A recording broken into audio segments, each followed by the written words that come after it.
Class, yes. Today we're looking at physics exam focus class. Welcome to Success Physics exam focus class.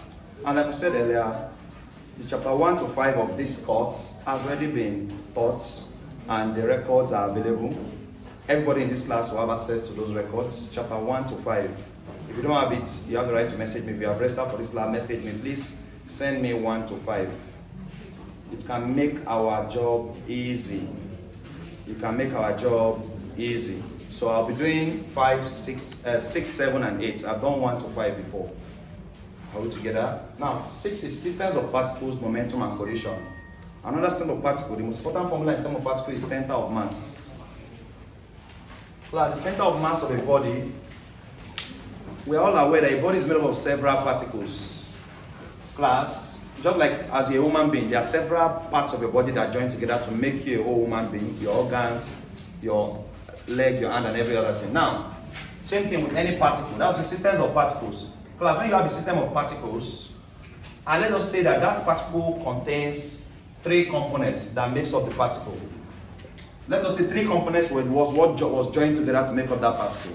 So we have the mass of the first component M1, we have mass of the second component M2, and we have mass of the third component M3. Let us say there are 3 components that makes up the particle M1, mass of the first component, M2, and M3. Class. And each of these components that make up the particle, they have this distance r from the reference point of the particle. Distance r for the first particle M1 is r1, distance r2 and distance r3. No, no, please.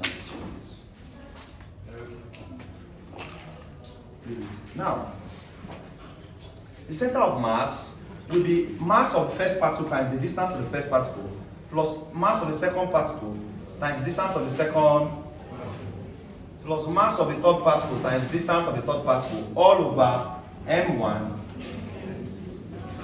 Thank you. Some of you that have said I read ahead. Well done. Well done. Well done, class. If I finish writing, just say M1 plus M2 plus M. That's the spirit. Center of mass M1R1 plus M2R2 plus what? Why did I write M1R2? And plus M3R3. M1R1 plus M2R2 plus M3R3. Center of mass. All over M1 plus M2 plus M3. Class, this formula is not exactly constant in the sense that if they give you another question whereby the particles, the system is made up of only 2 particles, it's going to just go to M1R1, right? Plus M2R2, right? All over M1 plus M. So the number of particles that makes up the system determines where your formula will stop. If the particle number of 10 systems, it will be M1R1 plus M2R2 plus M3R3 plus M4R4 till you get to M10R all over M1 plus M2 plus M3. Class, therefore the general formula, and class, another thing we should note again is that if a particle is existing both in the x and the y axis, if a particle is existing both in the x and the y axis, you could be asked to find the center of mass on the x axis and center of mass on the y. Follow me carefully. The center of mass on the x axis, x component, please follow, is going to be M1x1 plus M2x2 plus M3x3 all over M1 plus M2 plus M3. This will be the center of mass on the x-axis, and center of mass on the y-axis, M1y1 plus M2y2 plus M3y all over M1 plus M2 plus M3. But a system can exist in different components. It could exist in the x-axis, it could also exist on the y. Therefore, class, if you ever asked to find the dimension of center of mass, would you say it is mass, length, or time? We say it's ML or T. Class, the dimensional analysis for center of mass, please go and watch chapter 1. Any course that you don't start from chapter 1, you have foundational issues. Chapter 1 has been well taught by me. I will send you the video. Completely taught. Very, very well. I'll send you the video. Watch it and let us use the main time to cover other chapters. Class, do you think it's mass, length, or time? It's length. It's what? Center of mass is a distance quantity. It's a displacement or distance quantity. For the fact that you can say centimeter here, you can know that it's length. It's what? And if you saw kg, you say it's mass, right? If you saw second, say is what? Time. But the unit of center of mass is centimeter or meter, depending on how your unit is given. So class, our center of mass on the x-axis is this, y-axis, even the z-axis. Maybe it's 3-dimension.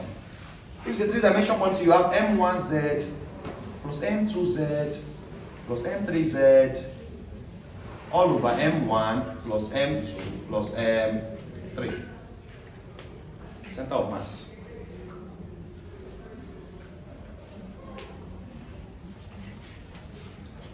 So therefore, the general formula for center of mass, RCM, is equals to 1 over m. You could be asked, I've seen this in past question before, which influence the correctly denotes the mathematical representation of center of mass. 1 over m, summation n on top, I equals to 1, mi, ri. This is the general expression for center of mass. 1 all over m, summation n on top, I equals to 1, mi-ri. M-I-R-I. M-I-R-I. That's the general expression of center of mass.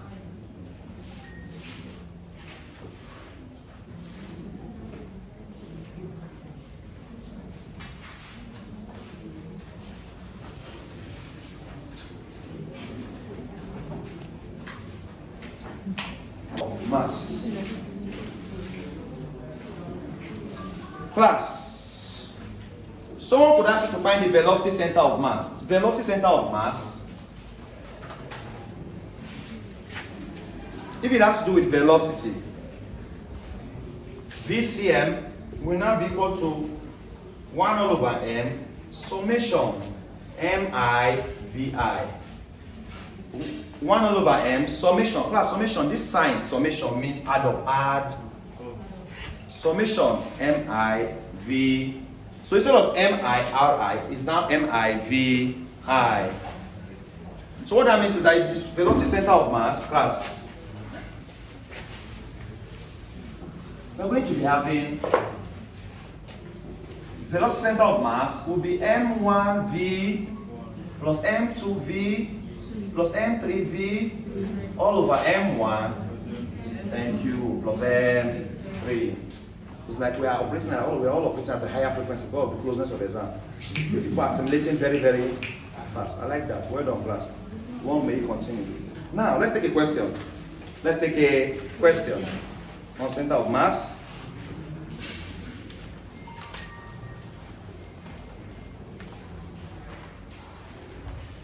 Find the center of mass of a system of 3 particles. Find the center of mass of a system of 3 particles. Find the center of mass of a system of 3 particles. Find the center of mass of a system of 3 particles. Find the center of mass of a system of 3 particles. M1 equals to 2 kg. M1 equals to 2 kg. At open brackets 0, 0. M1 equals to 2 kg. M1 equals to 2 kg at open brackets 0, so find the center of mass of a system of 3 particles. Find the center of mass of a system of 3 particles. M1 equals to 2 kg at 0, M2 equals to 4 kg at 0, 3. M2 equals to 4 kg at 0, what? 3. And M3 equals to 6 kg and M3 equals to 6 at 4, 0. At 4, what?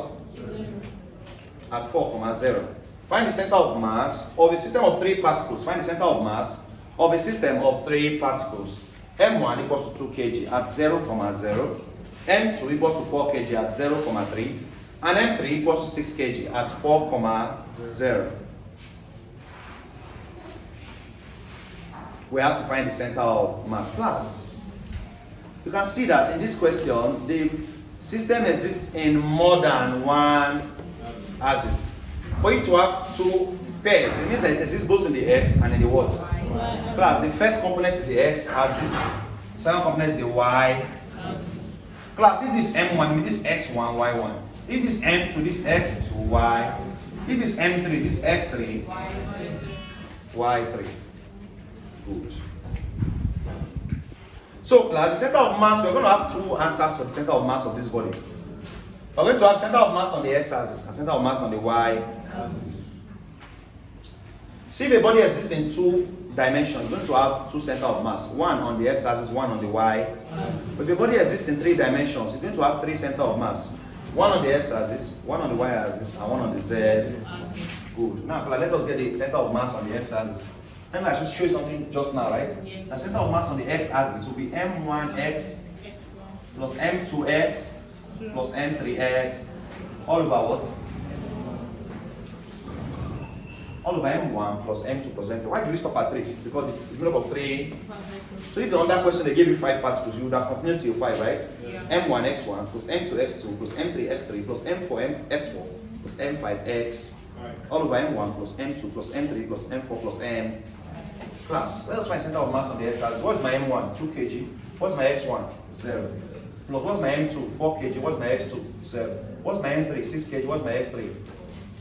All over. What's my m1? 2, m2, 4, m3, 6. 2 times 0 is 0. Plus 4 times 0 is 0. 6 times 4 is 20. All over. 2 plus 4. 6 plus 6. 24 divided by 6. 2 centimeters. So class, center of mass of the body is 2 centimeters on the x. Let's find center of mass on the y-axis. You know what to do, right? For the y-axis will be m1y plus m2y plus m3y all over m1 plus m2 plus m. M1 is 2 kg. What's y1? 0. M2, 4 kg. What's m2 is 4. What's y2? 3. M3, 6 kg. What's y3? All over m1, 2, m2, 4, m3, 6. That will give you 2 times 0 is 0, 4 times 3 is 12, 6 times 0 is 2 plus 4 plus 6, 12. 12 divided by 12. So how do you present this answer? I'm going to say center of mass, therefore our CM is 2 on the x-axis, 1 on the y. This is center of mass of this body. This is center of mass of this body. This is the center of mass of this body. Write down quickly. That's the center of mass of this body.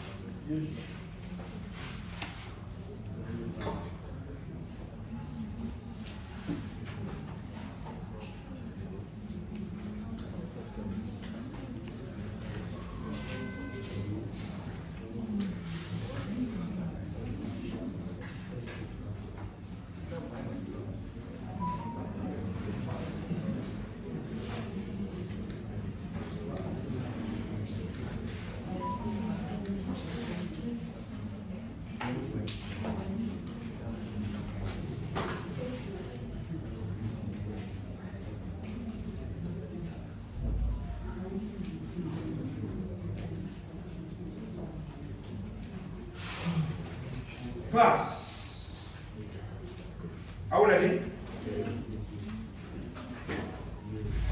If the center of mass, what if they ask to find center of mass of 3 particles of equal masses when the masses are the same? Class, when you ask to find center of mass, when the 3 masses are the, what's the center of mass of a body when the 3 masses are the same? When the 3 masses are the same, that means M1 is made up of 3 particles or even 4 particles, equals to M2, equals to M3. Therefore, equals to M. M1 equals to M2 equals to M3 equals to what? M. Don't forget that center of mass, RCM, equals to M1R1 plus M2R plus M3R3 all over M1 plus M2 plus M. For class, when M1 equals to M2 and equals to M3, it means that M. You can call it each of the M's MM because they are all the same. Why do we used to put 1, 2, and 3? To differentiate them when they are different. To show difference that is M1 is different from M2, is different from M3. But if all the masses are the same, we don't need to start calling them different names. We can call them the same name, MM. What that means is that, class, we're going to have MR1 plus MR2 plus MR. We can factorize M out here, and we're going to have R1 plus R2 plus R. all over m plus m plus m, 3m. Follow, please. Can m cancel m? Can m cancel m? Yes. So therefore, our center of mass R1 plus R2 plus R all over. So class, when you ask to find center of mass for a system of particles whereby the masses are the same, you don't even need to be given the mass. You just need to be given their position vector and divide by 3. And divide by what? You just need to be given their position. Class, when the masses are the same, you can see that m has cancelled m. They will not give you mass. Just say find center of mass. You have to add their positions R1 plus R2 plus R3 and divide by number of particles. Divide by number of what? When the masses are the same, when the masses are the, and you have to find center of mass when the masses are the same. Center of mass when the masses are the same is R1 plus R2 plus R3 all over n, number of particles. Center of mass when the masses are the same is R1 plus R2 plus R3 plus Rn all over n, number of particles. When the masses are the same. When the masses are the what? When the masses are the same. When the masses are the same, center of mass R1 plus R2 plus R3 plus, you now go Rn all over what? N. Where n here represents what? Number of particles. The n here represents number of what? Particles. When the masses are the same. Please take note.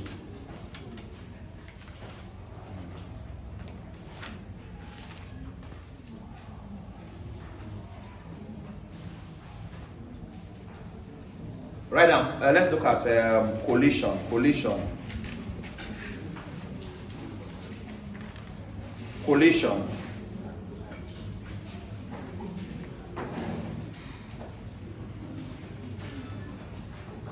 Remember the topic is system of particles, momentum and collision. System of particles, momentum and collision. System of particles, momentum and collision. Class, collision, of course. Class, when two bodies collide. When two bodies what?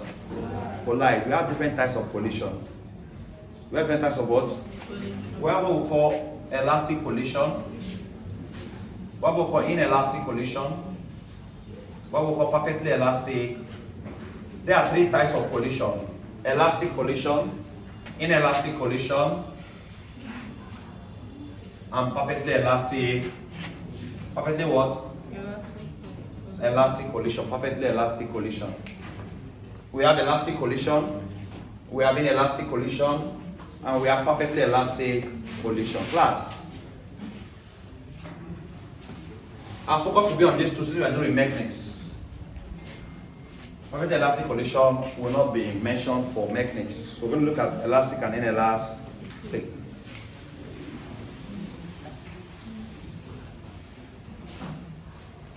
A collision is defined as elastic. Write down. A collision is defined as elastic if total kinetic energy after collision is equal to that before collision. A collision is defined as elastic if the total kinetic energy after collision is equal to that before collision. A collision is defined as elastic if the total kinetic energy before collision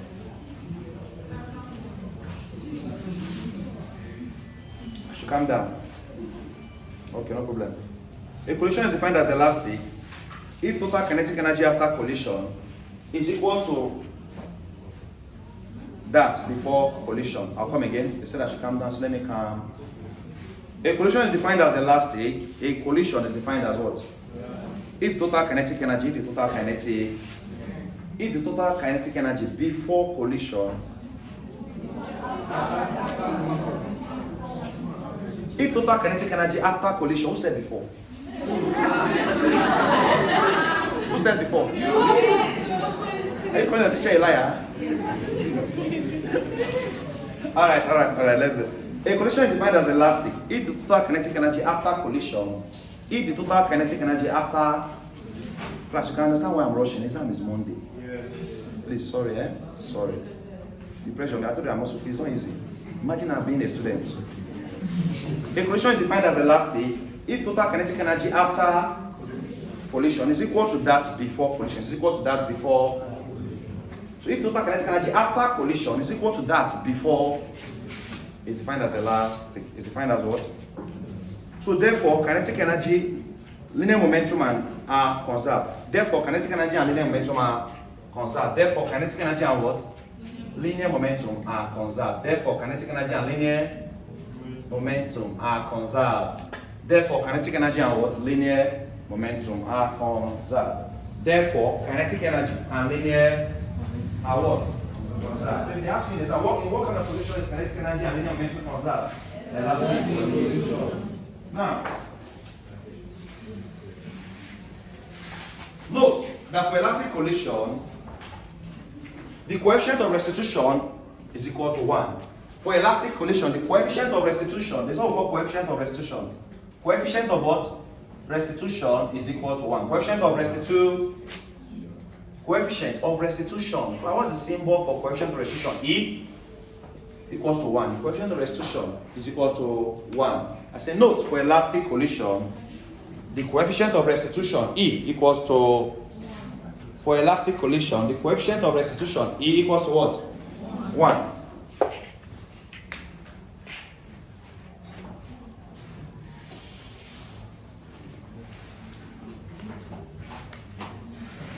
Class, what is the formula for coefficient of restitution? E. Class, minus E equals to relative velocity after collision. Relative velocity after collision all over relative velocity before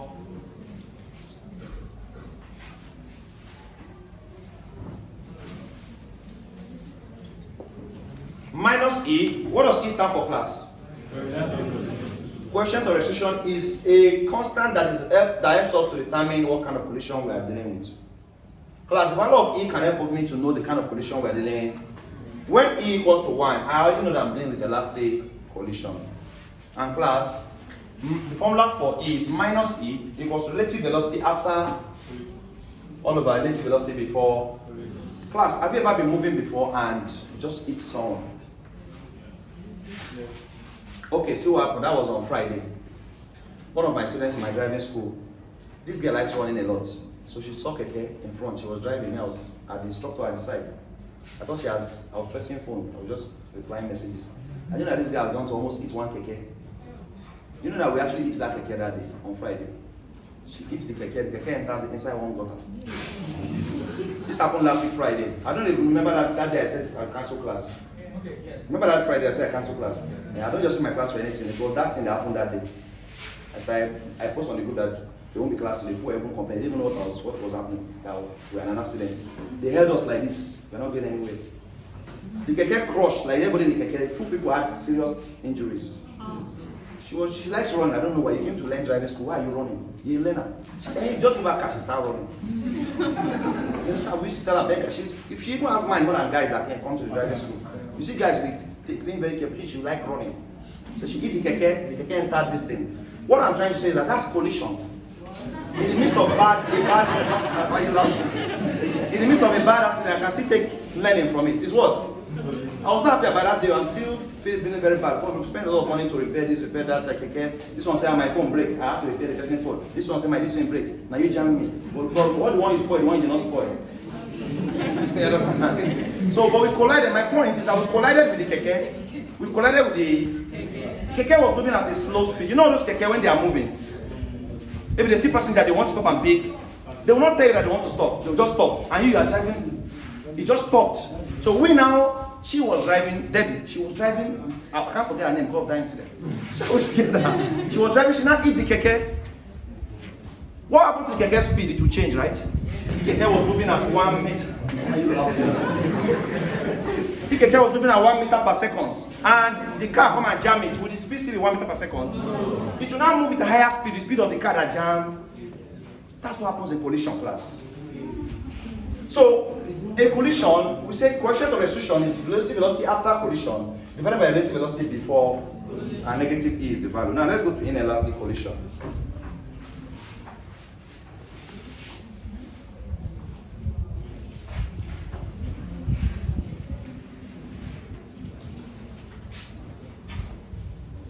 Class, how do we get the relative velocity after collision? Relative velocity after collision is V1 minus V2. And relative velocity before collision is U1 minus U. Relative velocity after collision is V1 minus V2. And relative velocity before collision is u1 minus u2. So minus E equals to v1 minus v2 all over u1 minus u2. Minus E equals to v1 minus v2 all over u1 minus u2. This is relative velocity after collision. You can see I'm using v, because after means final, right? Yes. Before collision we use u because before is initial velocity. You use initial velocity for before collision and you use final velocity for after Collision. So initial velocity is initial before collision occurs. Final velocity is after. So v1 minus v2 is relative velocity after collision. u1 minus u2 is relative velocity before collision. Class, let's go to inelastic collision. A collision is said to be inelastic if the coefficient of restriction E equals to 0. A collision is said to be inelastic if the coefficient of restriction E equals to 0. A collision is said to be inelastic. A collision is said to be what? Inelastic. If the coefficient of restriction E equals to what? 0. A collision is said to be inelastic if the coefficient of restriction E equals to what? 0. If the coefficient of restriction E equals to 0. In this type of collision, the two bodies stick together after collision. In this type of collision, the two bodies stick together after collision. Class, if the two bodies after collision stick, is what? It's inelastic. If the two bodies go their separate ways after collision, it is elastic. In elastic collision, the first one we did, the two bodies go their separate, so we don't jam, we will go now. But in inelastic, the two bodies stick. Just like we jam like a kena, we started going together. How together can happen, though, you understand? But we didn't stick together, and we shift the keke, enter the gutter, we entered one side. Do you understand? So when the two bodies did not stick together, what kind of collision are you dealing with? When they stick together, inelastic. Class. Four, I want to remind you of something, class. In elastic collision, elastic, the first one, kinetic energy and momentum is what? Conserved. But in inelastic collision, kinetic energy is not conserved. Only momentum is conserved. Please take note. For inelastic collision, kinetic energy is not. For inelastic collision, kinetic energy is not. Only momentum is conserved. For inelastic collision, kinetic energy is not. Only momentum is what? Conserved. For inelastic collision, kinetic energy is not conserved. Only momentum is what? Conserved. For inelastic collision, kinetic energy is not. Only what? Momentum is conserved. Only momentum is conserved. Kinetic energy is not conserved. Only what? Momentum is Only momentum is conserved. How do we solve questions that relate kinetic energy? How do we solve questions that relate to what? Kinetic energy. Class, follow me. That relates collision, sorry. Class. Right now, law of conservation of linear momentum. Law of conservation of linear momentum. Law of conservation of linear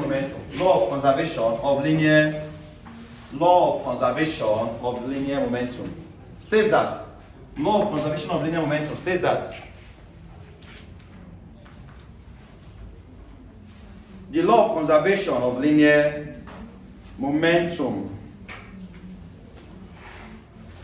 Law of conservation of linear momentum states that the total linear momentum of a system is constant if no external forces act on the system. States that total linear momentum of a system is what? Constant if no external forces act on the system. States that what? The total linear momentum of a system is what? Constant if no external forces act on the what? On the system. States that the total linear momentum of a system is what? Constant if no external forces act on the what? System. If no external forces act on the system. Total linear momentum of a system is constant if no external forces act on the system. That is total momentum before collision equals total momentum after collision. Right? That is total momentum before collision equals total momentum after. That is total momentum before collision equals total momentum after collision. That is total momentum before collision equals total momentum after collision. That is total momentum before collision equals total momentum after collision. Class.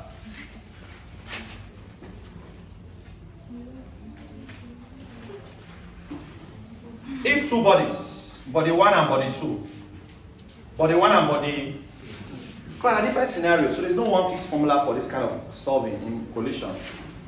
If two bodies are moving in the same direction before collision, then after collision, they now stick together. They now do what? Class, before collision, they were moving in the same direction. Class, this is the mass of this body.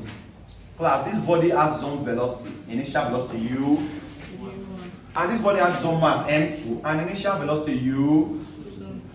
This is before collision.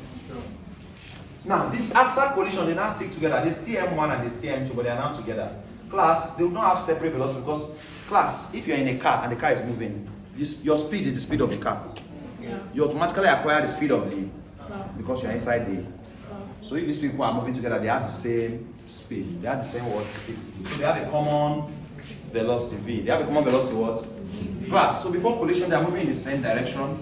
So we're going to assume the positive direction m1u1 plus m2u2 class. This is the resolution of the initial momentum before collisions.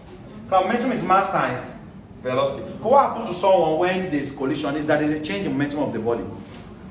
And what determines how much change of momentum you experience is your mass and the speed you are moving at. The speed you are moving. So what determines momentum is mass and velocity. So the mass of this body times the velocity of this body plus the mass of this body times the velocity of this. This is the total momentum before collision. Don't forget, the law of conservation of linear momentum tells us that total momentum before collision equals total momentum after collision. Total momentum before equals total momentum after. So what is total momentum before collision? Momentum of this first body plus momentum of this second body equals after collision. The momentum is now m1 plus m2 into bracket v. Class, anytime the bodies stick together, don't stress yourself. It is m1 plus m2 into bracket. They have a common. So if the question said that the bodies stick together after collision, it's going to be m1 plus m2, or bracket what? V. Or bracket what? V. m1 plus m2, or bracket v. Where v stands for the common velocity. Class, note that we use u before collision because initial. We use v after collision because it's what? Final velocity. Good. So class, this is when two of them stick together after collision. Now, what if before collision they were going in opposite direction? Class, no two bodies can face head on. Opposite direction.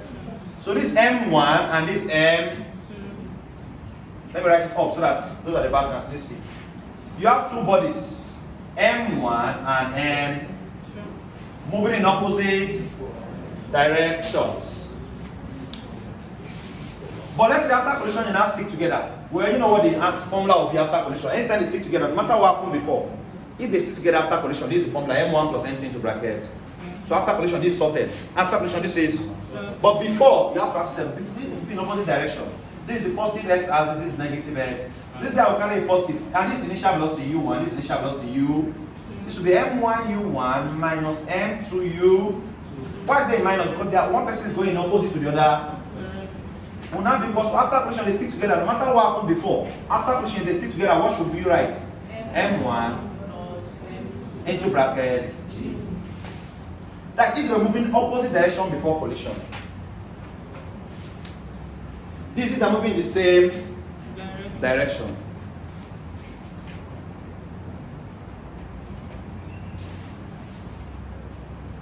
Now there's a case where someone is moving and one person was on his own, he was not moving on. And they still carry him well. Are we together? Yeah. After collision, this block carry this guy and say, let's go, we are going.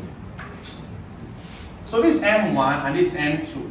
Before collision, M1 has an initial velocity of U1, M2 has an initial velocity of 0. You know that? Yeah. Because it's at rest. When a moving body collides with a body at rest, when a moving body collides with a body at one person is moving, one person is stationary.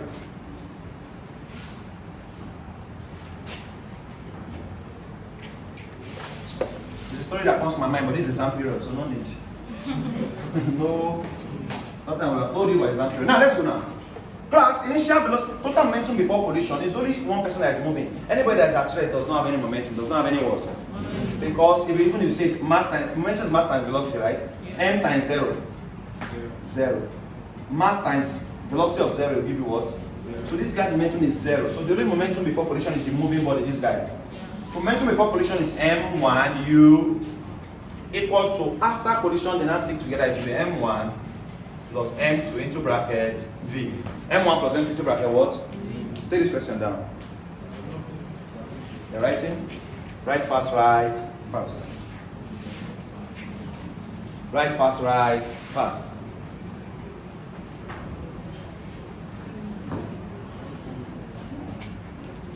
So who is 001? Anybody have seen your mark number now? You know where you are sitting. Yeah, 00 what? 008. Assistant invigilator. Assistant. So this is the assistant. If you're looking for invigilator, sir, we have not started the exam. Just call her. Are we together? Assistant. A 4 kg ball moving at 8 meters per second. A 4 kg ball moving at 8 meters per. A 4 kg ball moving at 8 meters per second. A 4 kg ball moving at 8 meters per second collides with a stationary ball of mass 12 kg. Collides with a stationary ball of mass 12 kg. I'll come again. A 4 kg ball moving at 8 meters per second. A 4 kg ball moving at 8 meters per second collides with a stationary ball of mass 12 kg. Collides with a stationary ball of mass 12 kg. And they stick together. And they do what? Stick together.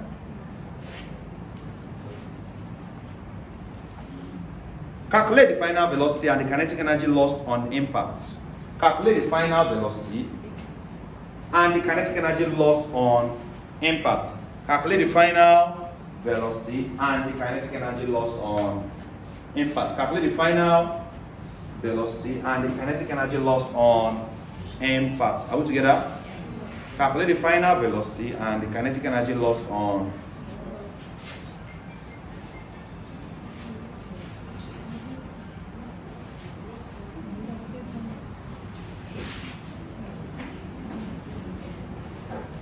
class.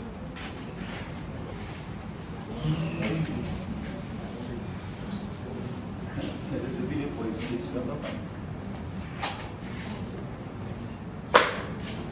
Class. A 4 kg ball. A 4 kg. M1 is 4 kg. Moving at U1 is what? Moving at 8 meters per. Collide stationary ball. This one is our stationary means at rest, right? Of mass 12. Of mass 12. So what is U2? Thank you. 0 meters per. And they stick together per position. They do what? They will have a common velocity. What is the final velocity and the kinetic energy lost on impact? I believe you can get the final velocity, which is this V, right? Yeah. It's called final velocity. It's called the common velocity. It's called final. It's called common velocity. That will be M1U1 equals to M1. Thank you. Plus M2 into bracket. Once you hear they stick together, this is the formula. M1U1. What is M1 for? What is U1? Equals to M1 plus M2. 4 plus 12, right? Into bracket. This V we are looking. What is 4 times 8? 32 equals to 4 plus 12. 16 V. Can we make this formula? Divide both sides by 6. V is 32 divided by 16. Our final velocity is 2 meters per seconds. Because I'm not like to you, out of all your exams, mark my word, this will be your simplest. It's not a prayer. I'm not praying, I'm just saying it's fact. This is usually the most simplest exam. Ask your senior colleagues, ask anybody. This is the most simplest. Just follow instruction, read well. Like I've told you, chapter 1 to 5 has been taught already. If you're in this class, it means you are paid. You now have full rights for chapter 1 to. I'll send it to you. I'll send it to. Yes, I'll send it to you. I'll send it so that you can watch it, add plus this knowledge, and then do your past questions very well. If they don't repeat the exact same question, class, by doing past question, do you see the advantage of the experience you get when you solve a past question? You see the experience it gives you, right? So when they bring a question like that again, you already know the tone, the language. You have heard something like that be. It's not new to you. Someone that is just meeting that question for the first time will be thinking in the exam or wasting more time. But someone that's seen it before already knows the action to. So don't study past question just because you want them to repeat the exact same question. No. Study it to gain experience. Are we together? For practice. Of course, even if you read a book, you need to practice, right? So passion is like a book that can be practice different exam standard questions. So please do your past sessions very well. Do your past sessions all the years in your past session that's in your book. Make sure you do them before you enter the exam, or just do them. Do them. Study all those chapters I told you I will send to you. Chapter 1 to 5 has been taught. I taught them. You see me in class, I'm teaching like this. So it's the same me. So even if I teach it now again, I still what I'll still teach.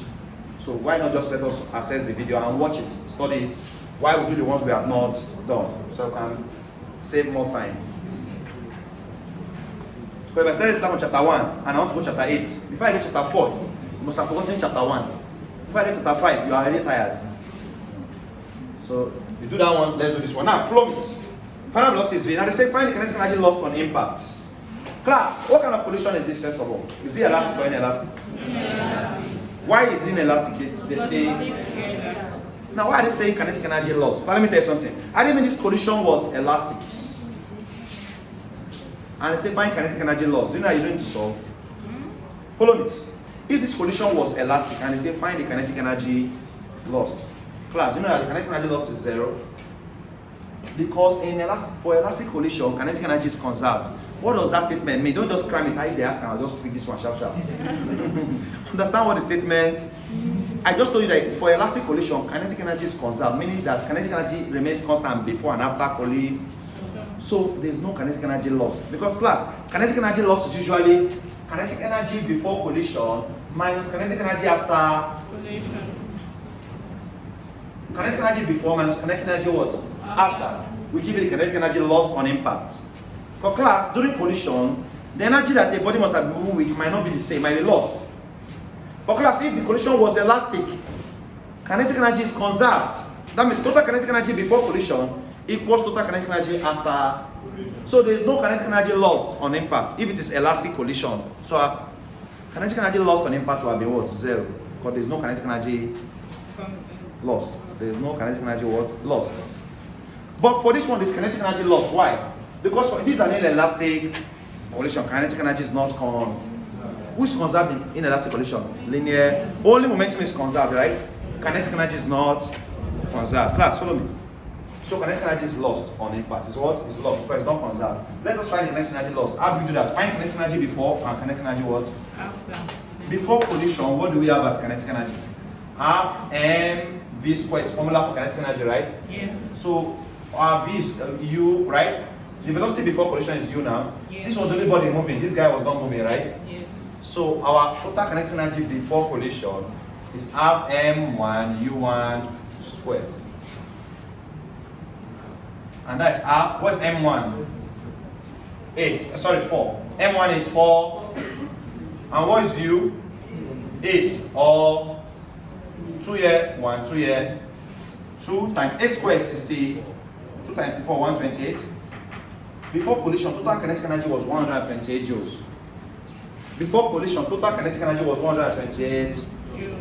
Let us check after collision. What is the kinetic energy? After collision, what is the kinetic? 1 all over 2 m1 plus m2 v squared. Class. Total kinetic energy after collision will be the two masses. They're not sticking together. So total mass is, since they are joined together, they are going to add their mass. Half m1 m2 v squared. I'm trying to explain why I'm writing m1 m2. I hope you understand, class. Yeah. That's have to be normally formula for kinetic energy is half mv. Square. But who is the m here? Who will you pick? Because they are stick together. You pick the two of Then. m1, mass of this guy was mass of this guy, and they have the common velocity times their velocity. Or are we following, class? Half. What's m1? Or what's m2? What's our v? Did we get our v that time? 2. Shade? Yeah. Thank you. 2 cancels 1, 2 here, leaving 1, 2 here, right? Yeah. 2 cancels 1, 2, leaving 1, 2 here. 4 plus 12. 16 times 2. Class, imagine. Look at the total kinetic energy after collision 32. Something that started with what? Started with 128 and ended with 30. This proves that in inelastic collision, kinetic energy is not. That's the meaning of. So don't just cramp it. That's the meaning. If this was elastic collision, class, the 128 joules here will still be maintained. Are we together, class? Yeah. Well, it's not conserved. It's not. So So what's the kinetic energy lost? Someone that had 128 and is now times 2, what's the kinetic energy formula? Formula is what? Kinetic energy before collision minus kinetic energy after 128 minus 30, giving you what? 96 joules is the kinetic energy lost on impact. Kinetic energy lost on impact. Let's take a past exam question.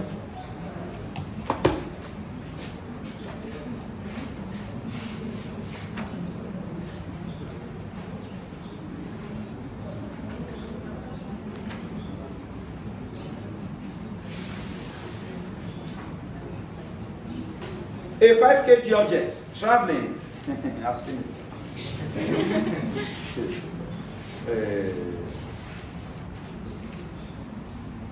Look at center of mass number 18. Please, you do your physics where you pass your physics.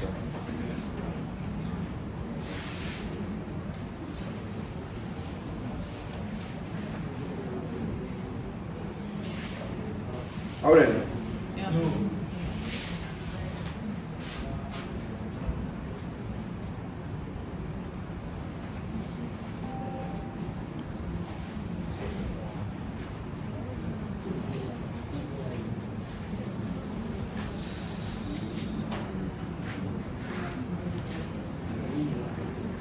Class, you are ready. You must be a 5 kg object traveling at 1 meter per second. A 5 kg object traveling at 1 meter per. A 5 kg object traveling at 1 meter per second.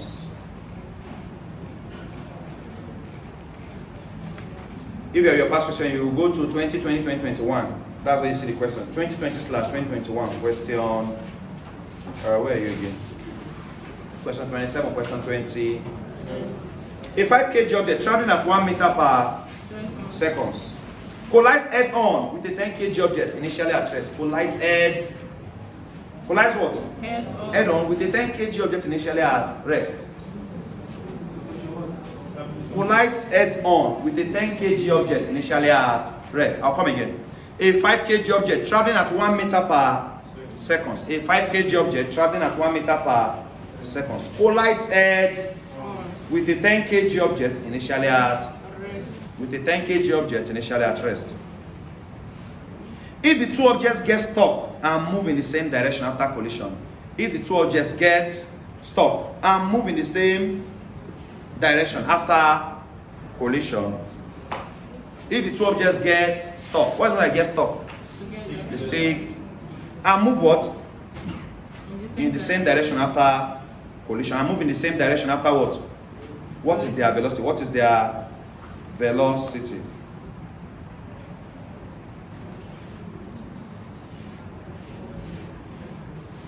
Class, look at this one. I know you'll be able to get this now. What is center of mass of 3 particles? Write this question down. I never took any question from the past question. Just take it. We've done center of mass, right? Yeah. It's in the exam here. I'm just seeing question 18. I know what the light bring in. What center of mass of 3 particles of masses M1 2 kg? What center of mass of 3 particles of masses M1 2 kg, M2 4 kg? What center of mass of 3 particles of masses M1 2 kg? What center of mass of 3 particles of masses M1 2 kg, M2 4 kg, and M3 6 kg? What center of mass of 3 particles of masses M1 2 kg, M2 4 kg, M3 6, located at different points. X1 equals 3 meter, X2 equals minus 2 meter, and X3 equals 4 meter, respectively. X1 equals 3 meter, X2 equals minus 2 meter, X3 equals 4, respectively. So I believe you know how to want to see this question. Yeah. The questions you see, you just smile. I'll deal with it. Class, demystify this question with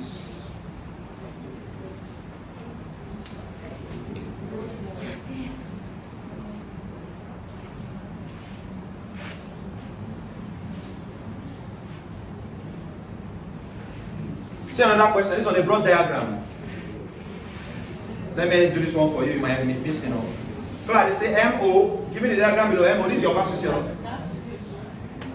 What? 3MO and 9M. X equals to 0. X equals to L and X equals to 2. Class, find the center of mass of the system in the figure line below. What's the center of mass of the system in the figure line? Option A, 12 all over 13 L.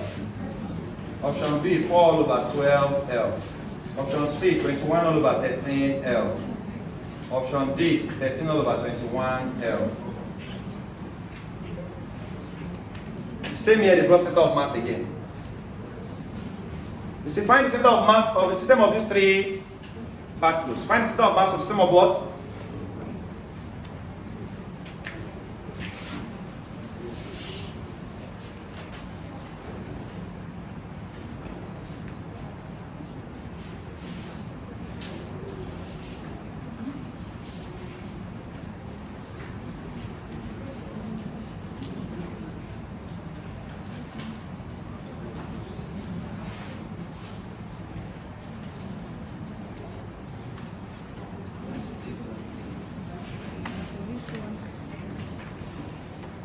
Which one are you doing first? The first question, right? Yeah. Interesting. Say 5 kg object, right? Yeah. M1 is 5 kg. Traveling at 1 meter per second, so U1 is 1 meter per. Polarized on with an object 10 kg initially at. So see, the light bringing question that's at rest, then they'll not stick together. Initially at rest, then stick. Yeah. If it's at rest, U2 is what? 0 meter per second. They say find the what? If the two velocities stick together, moving. What's their velocity? What's their? So this is just the M1 U1. You know the formula already, right? Yeah. Equals to M1 plus N2 into bracket V. M1 U1 equals to M1 plus M2 into bracket V. What's M1? 5. What's U1? Okay, this might be. What's M1? 5 plus M2 into bracket V. 5 times 1, 5 equals to 15. Divide both side by 5 there, 1, 5 here, 3. So V is 1 all over 3. What's 1 divided by 3? 0.33, right? Yeah. Meter per. Class, this final velocity is 0.33 meter per. If they stick together after collision, their final velocity will be 0.33 meter per seconds. 0.33 meter per seconds.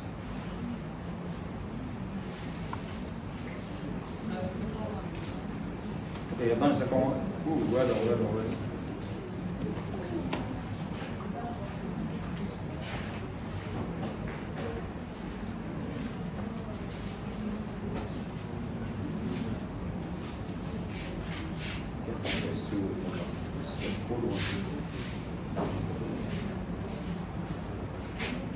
What's the second question? This one, right? Yeah. Well, what formula comes to your mind when you say center of mass? M1x plus M2x plus M3x all over. So you know what to do, right? What's M1? 2. X1. M2. X2 minus M3. X3 all over M1 2 plus M2 4 plus M3 2 times 3. 4 times minus 2 minus 6 times 4. 6 plus 4, 30 minus 8. 22 all over 2 plus 4. 22 all over 12, right? Yeah. 2 here, 11, 2 here. 11 divided by 6. Do your math, get your final. Do your math, get your final answer. It's not cool, bring it like that. Do your math, get your final.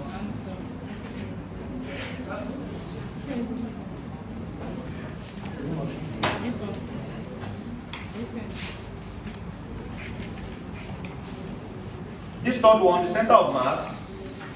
Who has them to try it?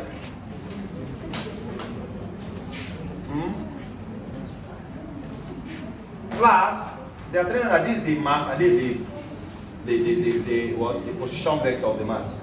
So this will be MO times 0 plus 3MO times L plus 9MO, right? This is not mass times the distance, times 2 all over MO plus 3MO plus 9M plus, remember the center of mass is M1 R1, so this is M1, this R1 plus M2 R2 plus M3 R all over M1 plus M2 plus M.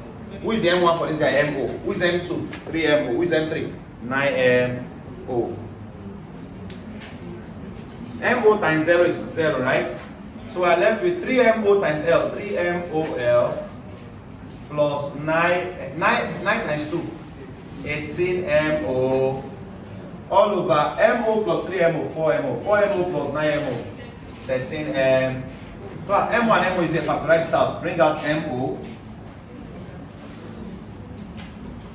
Bring out M. Oh, and what will you be left with? 3L plus 18L, right? 3L plus what? All over 13M. MO can cancel what? 3 plus 18. 21L all over 21L all over 13, which is C. 21 all over 13. That's the center of mass. This one will pass exam question. 21 all over 13 L. 21 over 13 what?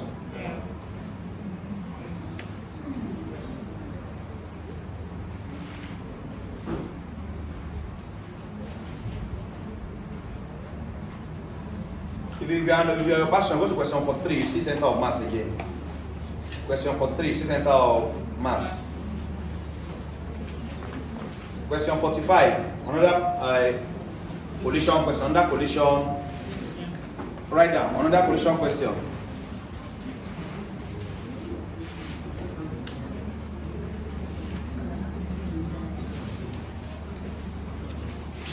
Well, this year we are doing this. That time they used to give 70 questions in physics exam. But recently they started using 35. Then it was 70. 70, each question carries 1. But now it's 35, each question carries 2.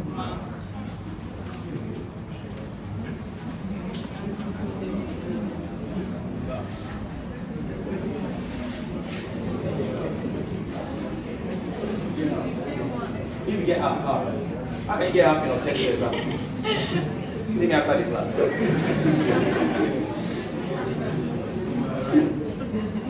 How can you get half in objective?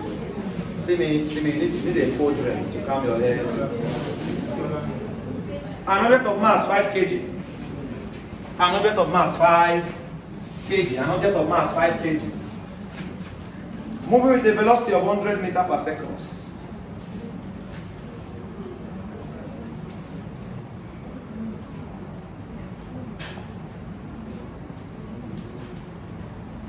An object of mass 5 kg, an object of mass 5 kg. Moving with a velocity of 100 meters per second. Moving with a velocity of what? 100 meters per second.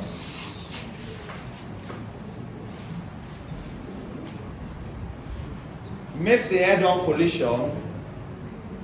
Makes a what? Head-on collision with another object of equal mass. Makes a head-on collision with another object of equal mass. Moving with a velocity of 10 meters per second. Moving with a velocity of 10 meters per. Makes a head-on collision with another object of equal mass. Makes a head-on collision with another object of equal. Moving with a velocity of what? 10 meters per second. If they stick together after collision, calculate their common velocity. If they stick together after collision, calculate their common velocity. If they stick together after collision, calculate their what? Common velocity. If they stick together after collision, calculate their common velocity. If they stick together after collision, calculate their common velocity. Class, this is one. The two bodies are moving head. They are moving what? When they say two bodies collide head on, it means that they are moving in opposite direction to each. So we have object 1 Mass 5. Makes a head-on collision with another object of the same mass, right? Yeah. So this M2 is also 5. But their velocity is different, right? Yeah. What is U1 here? U1 is 100. 100 meter per. What is U2? 10 meter per. So two objects of the same mass but different speed. Interesting. After collision, what happened? They stay Together. so nice. After collision, they stay. Before collision class, since they are head on, we're going to say M1U1 minus M2U equals to M1 plus into bracket. We all know why this minus, right? Yeah. Opposite direction. They only in opposite direct. Yeah. Since they make anytime here they make an head-on collision, opposite direction. Now, what's my M1? Right here. What's my U1? 100. U1 is what? N2, 5. U2, 10. U2 what? Yeah. Equals to M1, which is 100. M1, which is 5, plus M2, which is into bracket 5 times 100.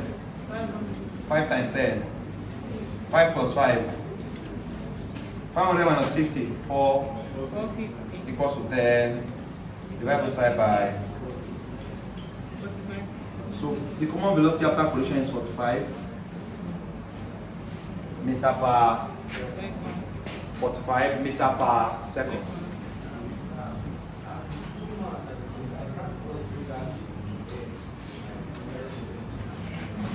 Yeah, you can if you want to, yes. Now write down, let's do rotational dynamics. Rotational dynamics quickly. Huh? Sorry, see?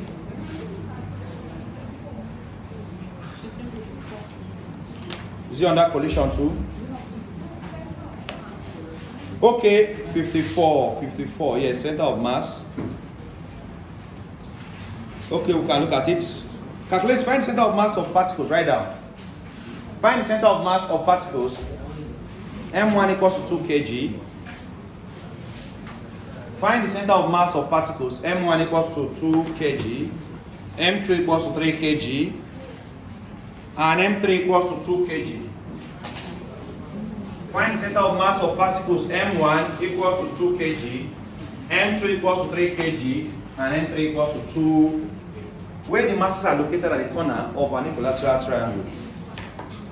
I'll come again. It's understandable. I was a bit fast, I admit, yes. Find the center of mass of particles. Find the center of mass of M1 equals to 2 kg. M1 equals to 2. M2 equals to 3 kg. And M3 equals to 2 kg. Find the center of mass of particles. M1 equals to 2 kg. M2 equals to 3 kg. And M3 equals to 2 kg. Where the masses are located at the corner of an equilateral triangle.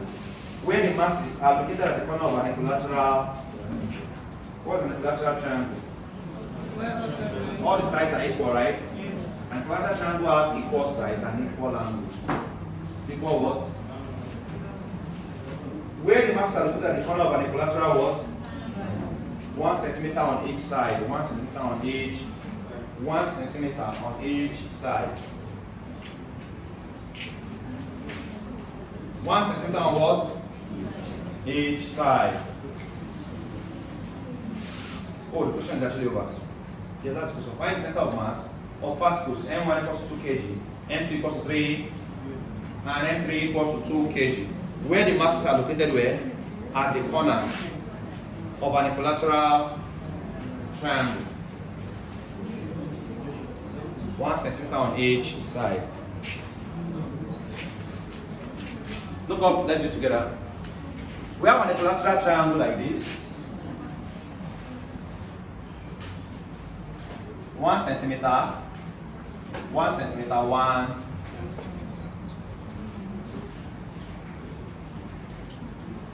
M1, M2, and they are located at the corners of an equilateral triangle. Of course, an equilateral triangle 1, 2, and 3. We are asked to find the center of mass. And we have one center, one center. What is M1? M1 Is 2 kg. M2 is 3 kg. And M3 is 2 kg. Now, class, we need to find a reference point. We're going to say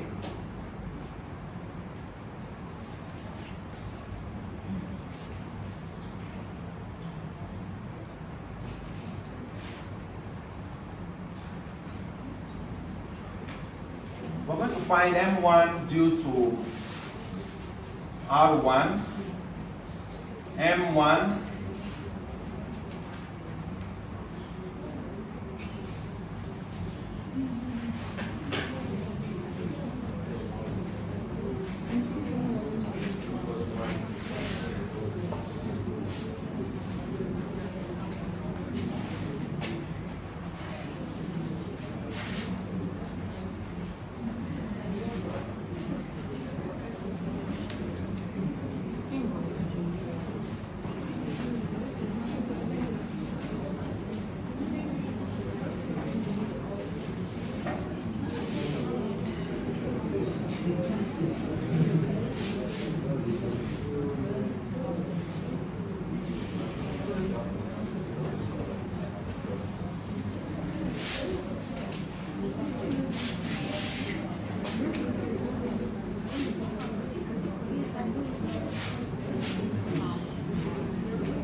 Class, we'll leave this question first. Oh, fine.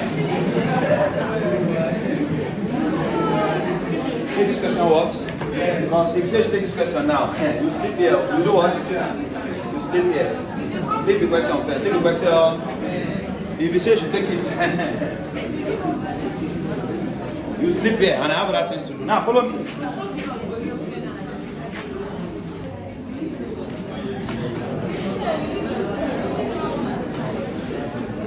The question will take me a lot of time. It's going to break it down into I and J components. And after I finish solving it, the chances that you understand, I'm not even sure. So what's now the point? An exam is on Monday. We have 35 questions, or let's say they have 70 questions, and you waste your time on one question. It's not wise. It's not. Now write down rotational dynamics. Rotational dynamics.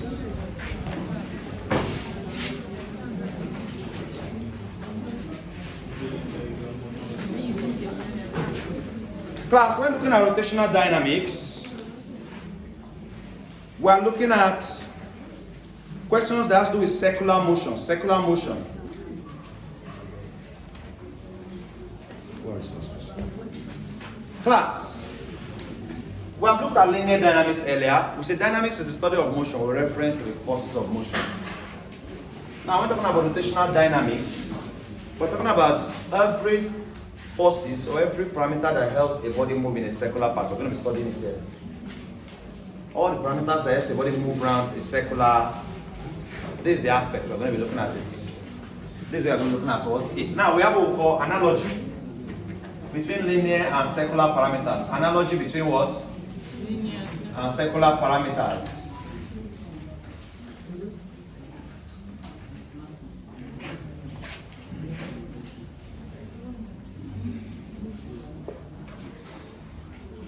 Analogy between what? Linear and circular parameters. Analogy between linear and circular parameters. Class. In linear motion, we have S standing for distance. In circular motion, on rotational dynamics, which we'll be looking at, we have theta standing for distance, and it's measured in radians or revolution or degree.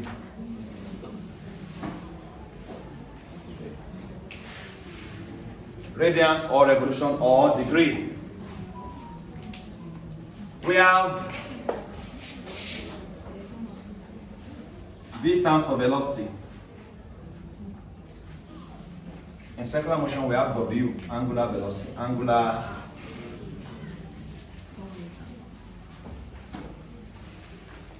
A is acceleration here.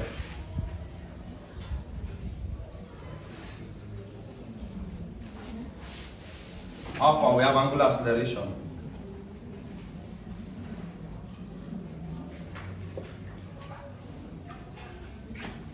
We have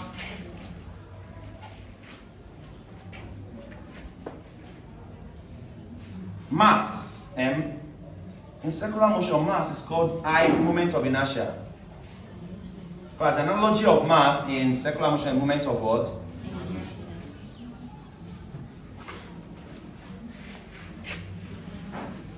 Before we continue, I would like to show the relationship between these four first. Then we'll take more.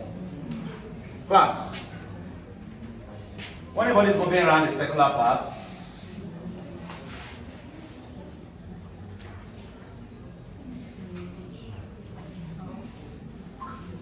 the body covers this distance, and this radius r.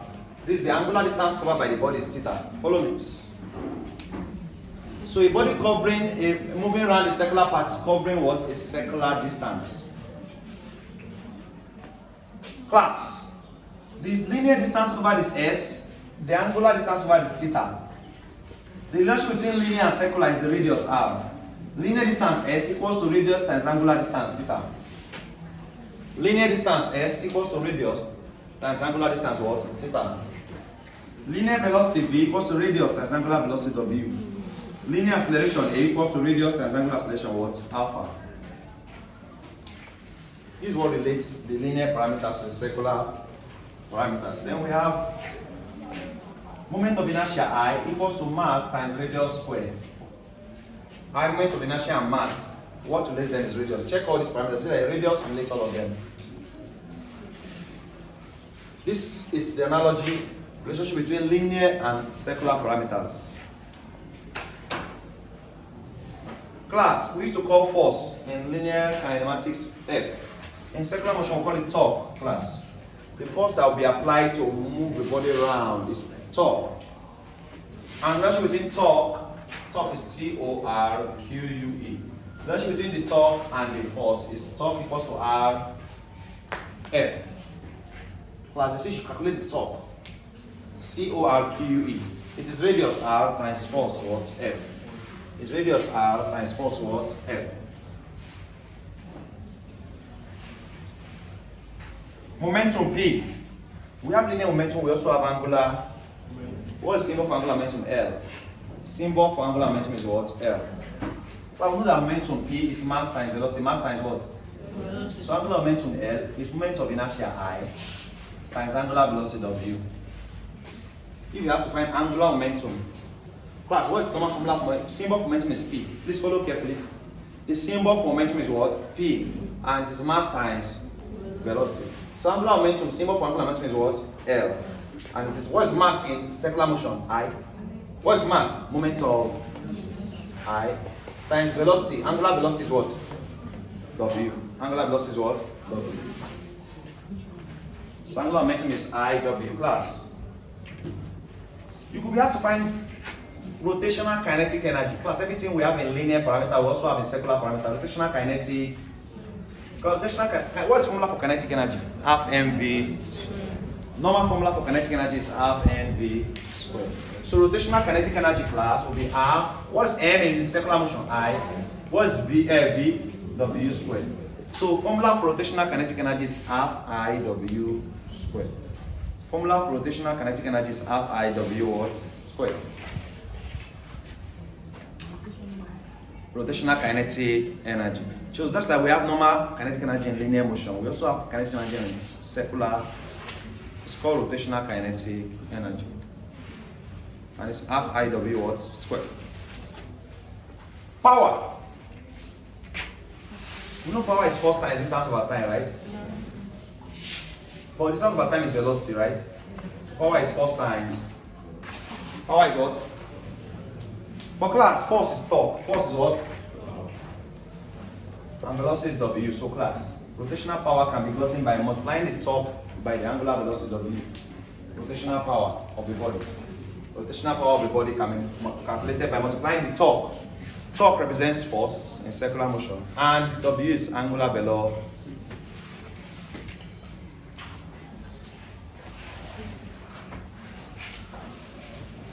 Class, just like in linear motion, remember that velocity is displacement all over time, right? So angular velocity W is angular displacement theta all over what? Just like in linear motion, acceleration is what? Velocity all over. In linear motion, acceleration is velocity all over what? Time. In circular motion, angular acceleration alpha is angular velocity W all over what? Angular acceleration alpha equals to angular velocity all over what? Time. Angular acceleration alpha equals to what? Angular velocity W all over what? That symbol W is called omega. It's called what? Omega. Class, write an equation of motion for a body undergoing circular motion. Equation of motion for a body undergoing what? Circular motion. Equation of motion for a body undergoing circular motion. Equation of motion for a body undergoing what? Circular motion. Equation of motion for a body undergoing what? Equation of motion for a body.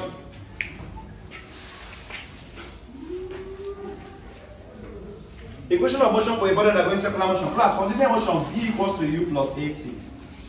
For circular motion, we're going to have W equals to W naught plus alpha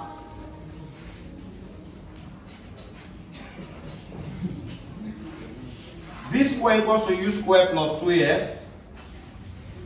We're going to have W square equals to W naught square plus 2 alpha theta. Class, V is final velocity. In angular circular motion, we use W. U is initial velocity. In circular motion, we use W naught. A is acceleration. Alpha is acceleration. Angular acceleration. S is distance, right? Remember, it's not speed. It's this. What is distance in angular motion? Theta, right? This theta represents circular motion. We have S equals to UT plus half AT squared. What will it be in circular motion? Which is S? Theta. S means distance, right? Theta equals to what? U is U. W naught T, because U is initial velocity in circular motion, it's called W naught. W naught T plus what? Half alpha T squared. Half alpha what?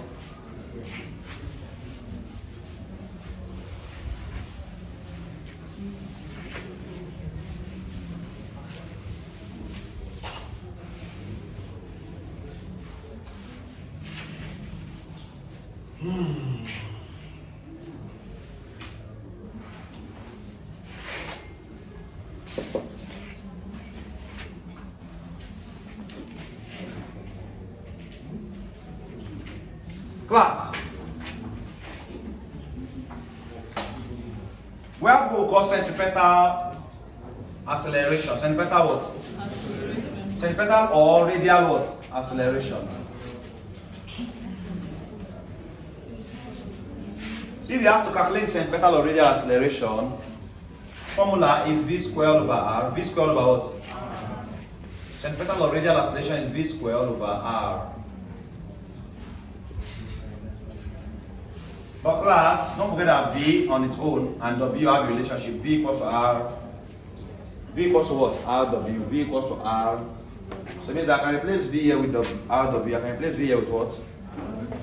I'm going to have RW, or because V was carrying square, so anybody replacing V here will also carry all over R. Please follow carefully, follow. RW square, let's expand the bracket. R square, W square. This square affects both of them, right? R square, W square, all over. R cancels one R, leaving one R here, right? We're left with R, W, all. So centripetal acceleration is RW all square. Centripetal acceleration is RW all. If you don't want to use V square over R, you don't want to use V square over R. Centripetal force now.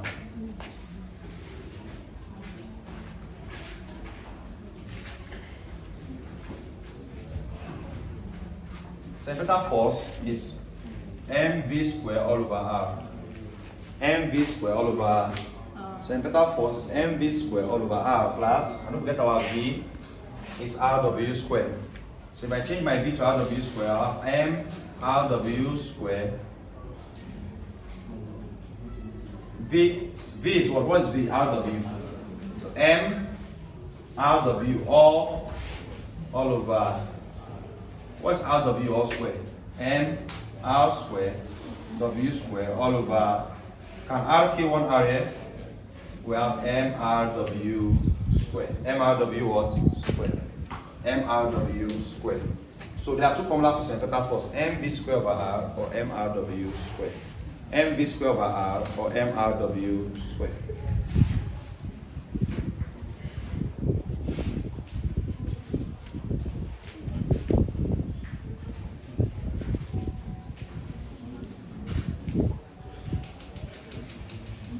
MV square over R or MRW all square. Now class.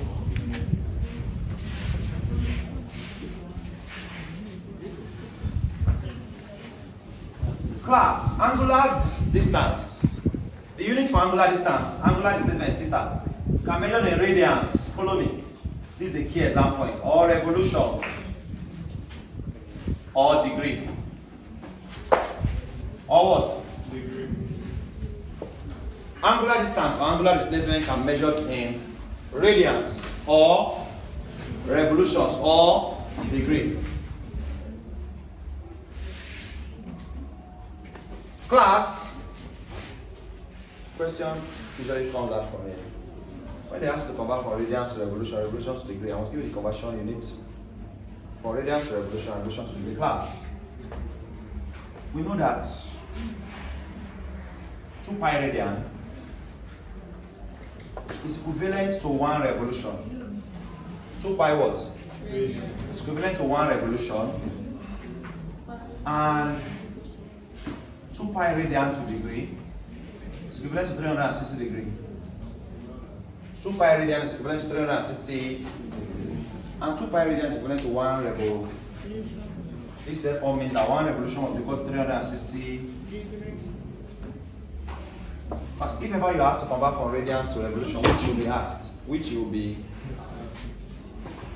this is the conversion unit. 2 pi radian is 1 revolution.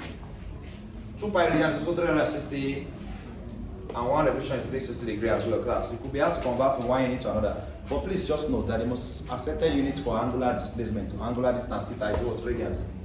Radians is the most accepted what? Units. Radians is the most accepted unit. Let's take some questions under this aspect.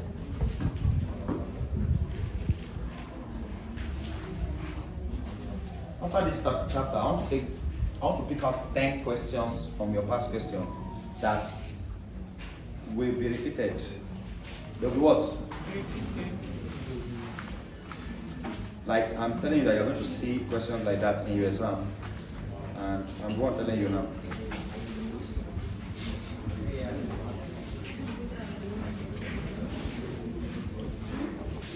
Because of patterns we have studied in your exam.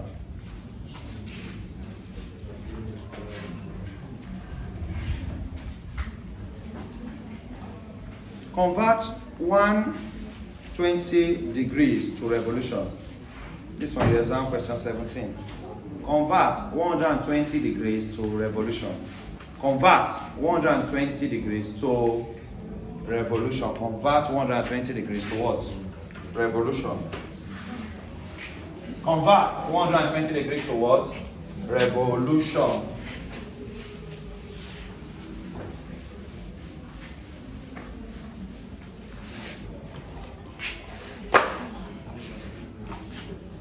Class, convert 120 degrees to revolution. A, 103 revolution. B, 105 revolution. C, 2 revolution. D, 1/2 revolution. 1/3. Class, we know that 1 revolution is 360 degrees. So we can say 360 degrees equals to 1 revolution. And then I say convert 120 degrees to revolution. Call it what? X. You don't. If 360 degrees equals to 1 revolution, how many revolution makes 120 the? We don't know, so we'll call it what? X. Cross. So that X times 360, you have 360 degree X. 360 degree what? 120 degree times 120 degree revolution. Divide both sides by 360 degree to make X right of the 120 degree here divided here 1. 120 degree divided here what? So X equals to 1/3. 1/3 revolution. Look at number 16 of that same year. I told you that physics exam is the most simple exam you will meet, and when you have written all your main papers, sit down back and ask which one was more easy. You feel that this was the simplest. The one that only challenged students was math and chemistry. Math and what? Next week Saturday we'll have a serious mathematics class like this to help you your math 110. There won't be space before next Saturday you've written math 120 already. But there will be space for 110 and the chemistry, eh? But actually 110. Next week Saturday. Next week what? When is chemistry exam? Upper Thursday. When is math 110? Monday. Okay, we can do during the week before the Thursday if there's space. But math 110 is coming on Monday. So it must hold next week Saturday, must hold next week.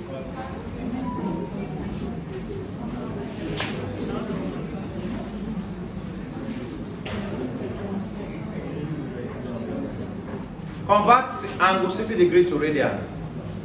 This one came out question 8. Convert angle 60 degree to. Class, any question I'm giving you now, they are key exam questions.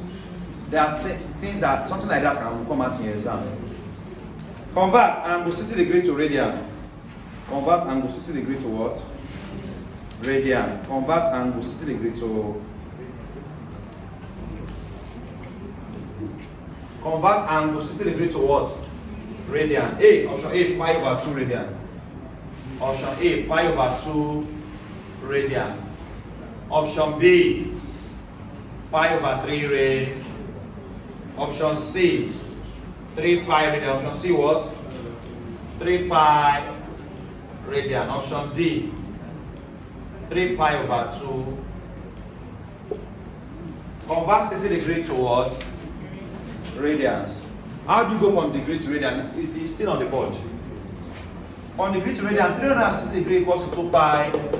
That's 2 pi radian is 360 degree, or 360 degree equals to 2 pi radian. You can say any of them, right? So 360 degree equals to 2 pi radian. You first write the one you know, 360 degree equals to 2 pi. Now you're being asked to find for 60 degree how many radian we have. Call it what?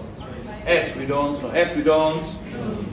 If 360 degree is 2 pi radian, 60 degree is how many radian we don't know. Call it X cross. 360 degree times X, 360 degree what? 60 degree times 2 pi radian. Divide both sides by 360 degree. Class, 60 times 2 is 120. So that's 120 degree pi all over 360 degree. Right? Can 120 degree divide 360 degree? 120 here 1, 120 here what? So you're left with pi all over 3 what? Is in the option B, pi all over 3 radian. Pi all over 3 what?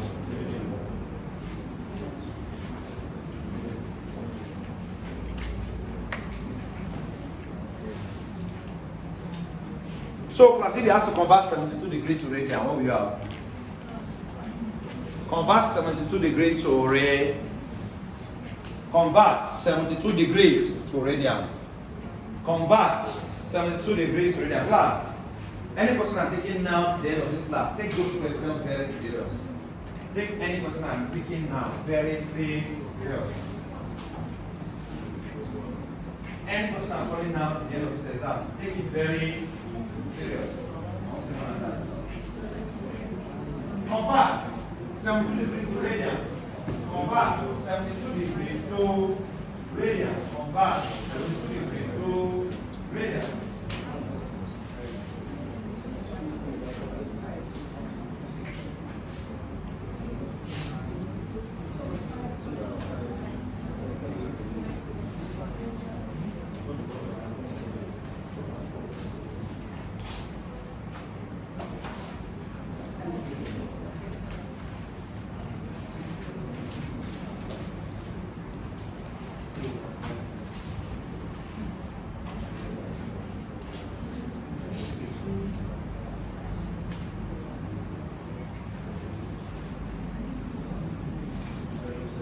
What's the answer? 2 over 5 2 what? 2 over 5 2 over 5. 2 pi over 5 radian. Yeah. So this time, our poor is a pass. Just go for exactly relax and come sit down. After that, take back and stay down. So you gave me that extra light. Take back and stay down.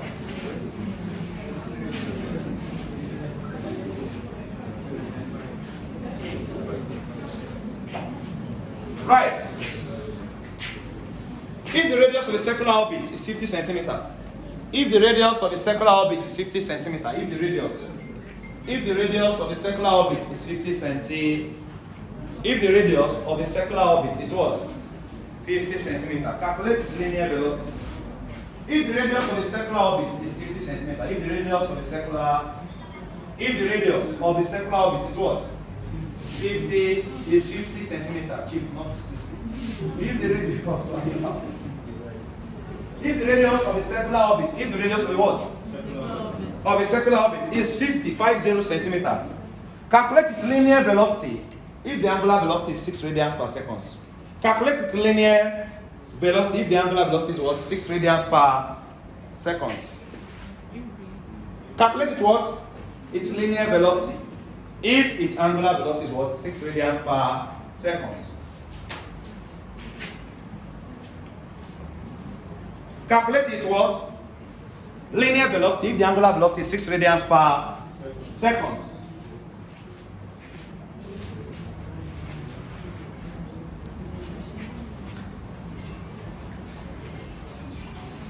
Calculate the what?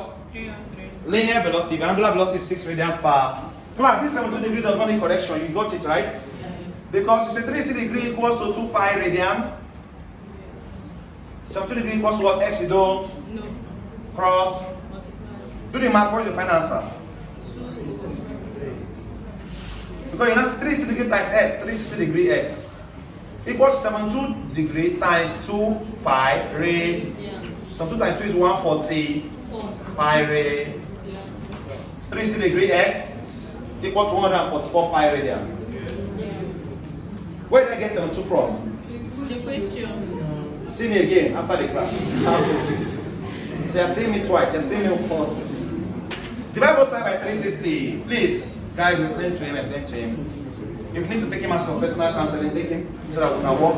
Now, 72 here can go here 2, 72 can go here what? 5.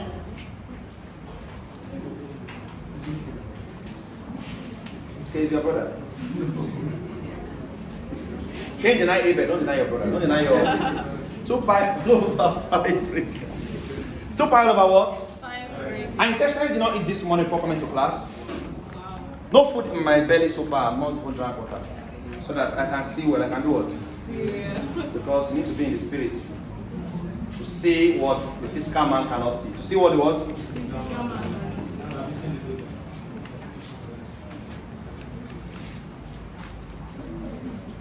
Some of you underrate tension. It's fine. It's fine. You just get an example like this. Question 1.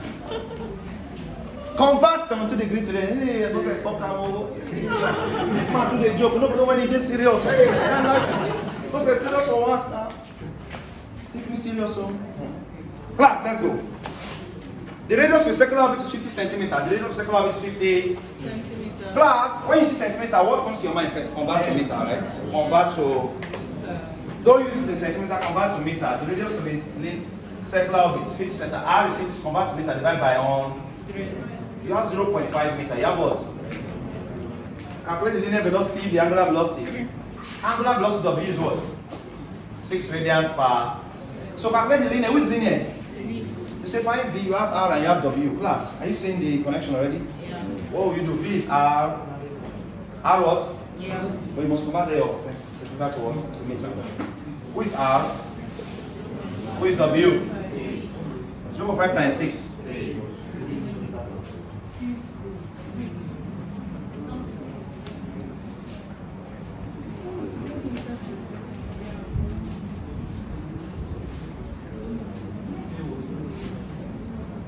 Are you ready?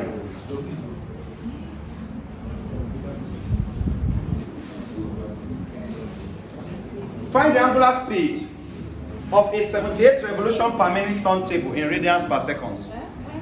Find the angular speed. Find the angular what? Find the angular speed of a 78 revolutions per minute turntable in radians per seconds. Find the angular what? Speed of a 78 what? Revolutions per minute turntable in radians per seconds. Find the angular speed. Find the angular speed. Find the angular speed.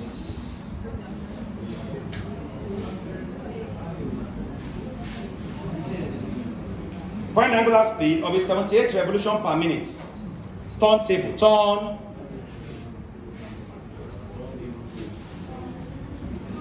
Is that something?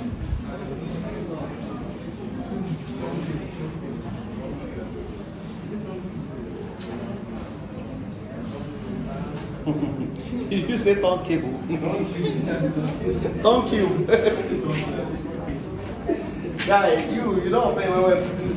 Turntable, turn what? T-U-R-N, T-U-R, then table, turntable.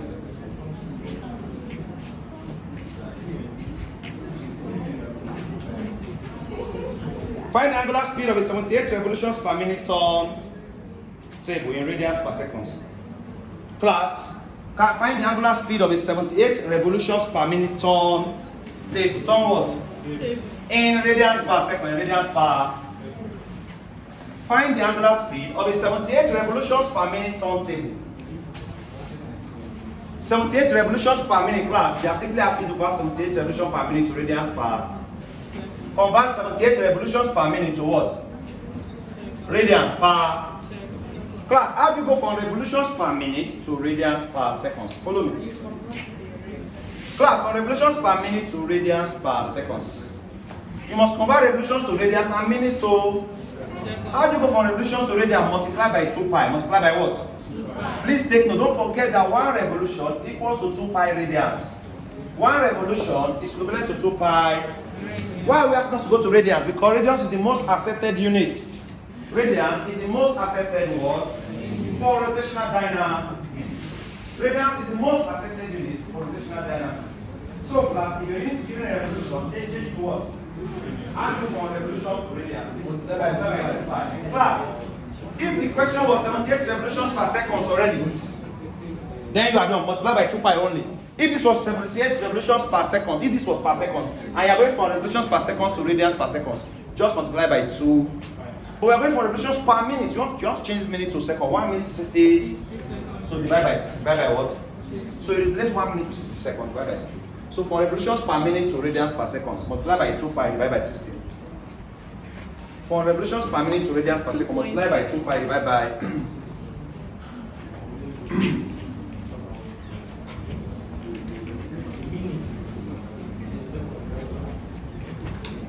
What will be the final answer? 200/5. Decimal, give me a decimal. 2.6. 2.6 Yeah. radians per. 2.6 radians per what? Second. Let's go.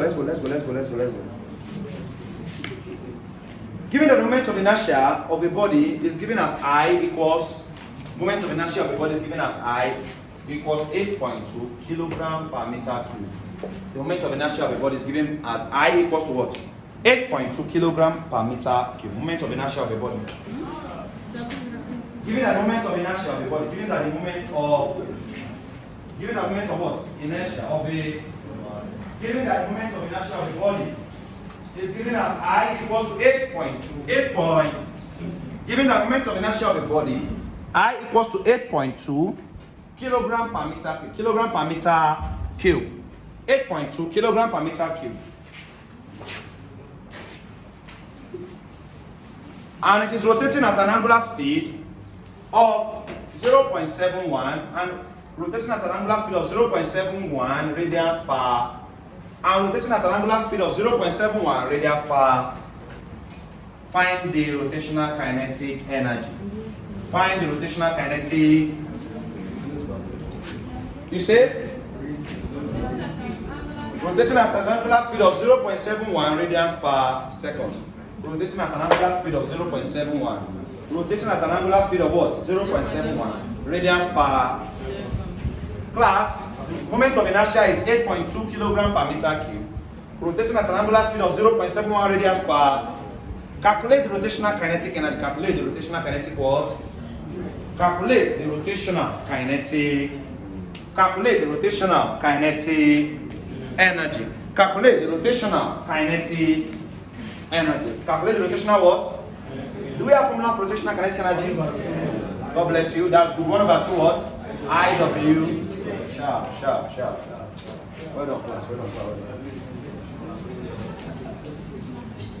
So give me an answer. Give me your.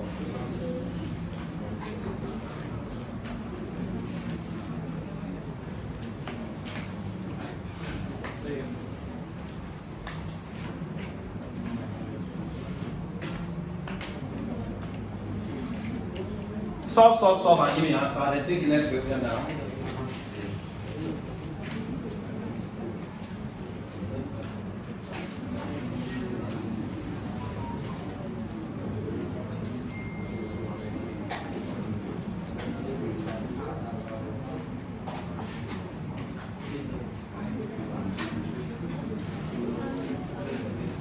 Next question, let's go. Next question, let's.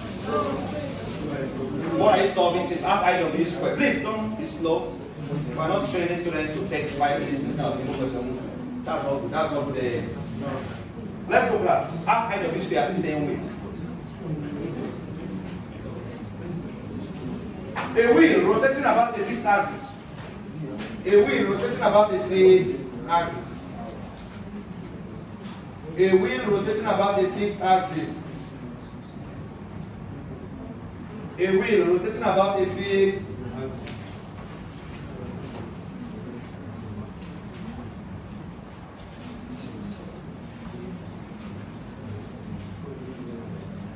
Has the kinetic energy of 29 joules. Has the kinetic energy of 29 joules. Has the kinetic energy of 29 joules.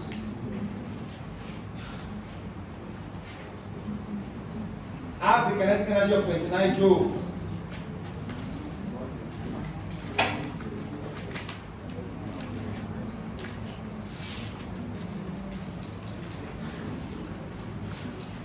When its angular speed is 13 radians per second. When its angular speed is 13 radians per.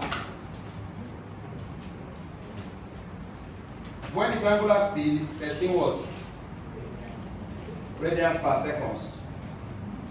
What is the wheel's moment of inertia about its axis of rotation? What is the wheel's moment of inertia about its axis of rotation? What is the wheel's moment of inertia about its axis of rotation?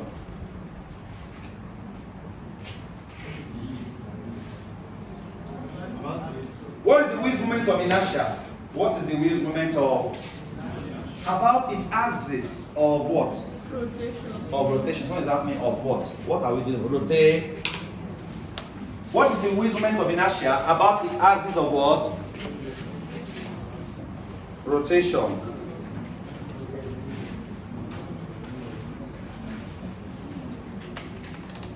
Class, I just got an information now that questions might come from simple harmonic motion. So once we're done here, I want to teach you some questions on simple harmonic. Simple harmonic what? Simple harmonic. Simple harmonic what? Okay, let's finish this. Let's finish this. Okay, go ahead and solve that. Go ahead and solve. Yes.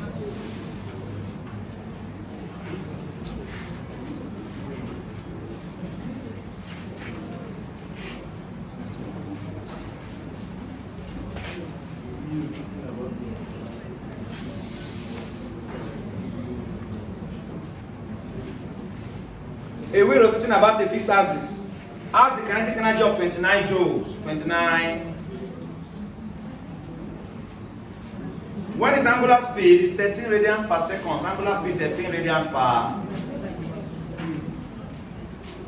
Let's find the wheel's moment of inertia. We're looking for I class. This time around they say we should find I. The first question I gave you, they gave us I and W, find kinetic energy, right? So you use half IW square, right? You use half IW. But now, they're giving you kinetic energy, they're giving you W, they say find I. SS students, are you done now? Imagine. So that class held. People are there wicked, and the exam is on Monday. I was not paying me 20 years from now. All the things you went to go and do this morning, you will not even be applying it. Some of these things we are suffering to reach. You're not applying any of them. Ask your mom that went to any of your parents that is educated. Ask them, mommy in the office, how was today now? So what's rotational kinetic energy? Oh, mommy, the logarithm. How far the logarithm and the differentiation, mommy? In the office. I did put the derivative, the implicit differentiation. Or mommy, the Lewis structure of carbon. I say, you see what are you talking about? What are you? Class, here they say we should find I. They gave us K, E, and W. Find. Make isolate of, if KE equals to half IW square, make isolate of the. So you have KE, you have W, you're looking for multiply 2KE equals to IW square. So I equals to 2KE all over what? W. I equals to 2KE all over what? So they're asking to find moment of inertia, and they give you kinetic energy, rotational kinetic energy, and what? W. Can you find moment of inertia? 2KE all over W. 2 times 29 all over W square is 13 square. 2 times 29, 13 times 13 should be 169. So that 2 times 39 divided by 169 give you a final answer. What is the answer, class? 0. What? 343. What is the unit for moment of inertia? Kg meter square. Kg meter. Unit for moment of inertia is kg meter square. Kg meter. Kg meter square. So it is good. Square. Class.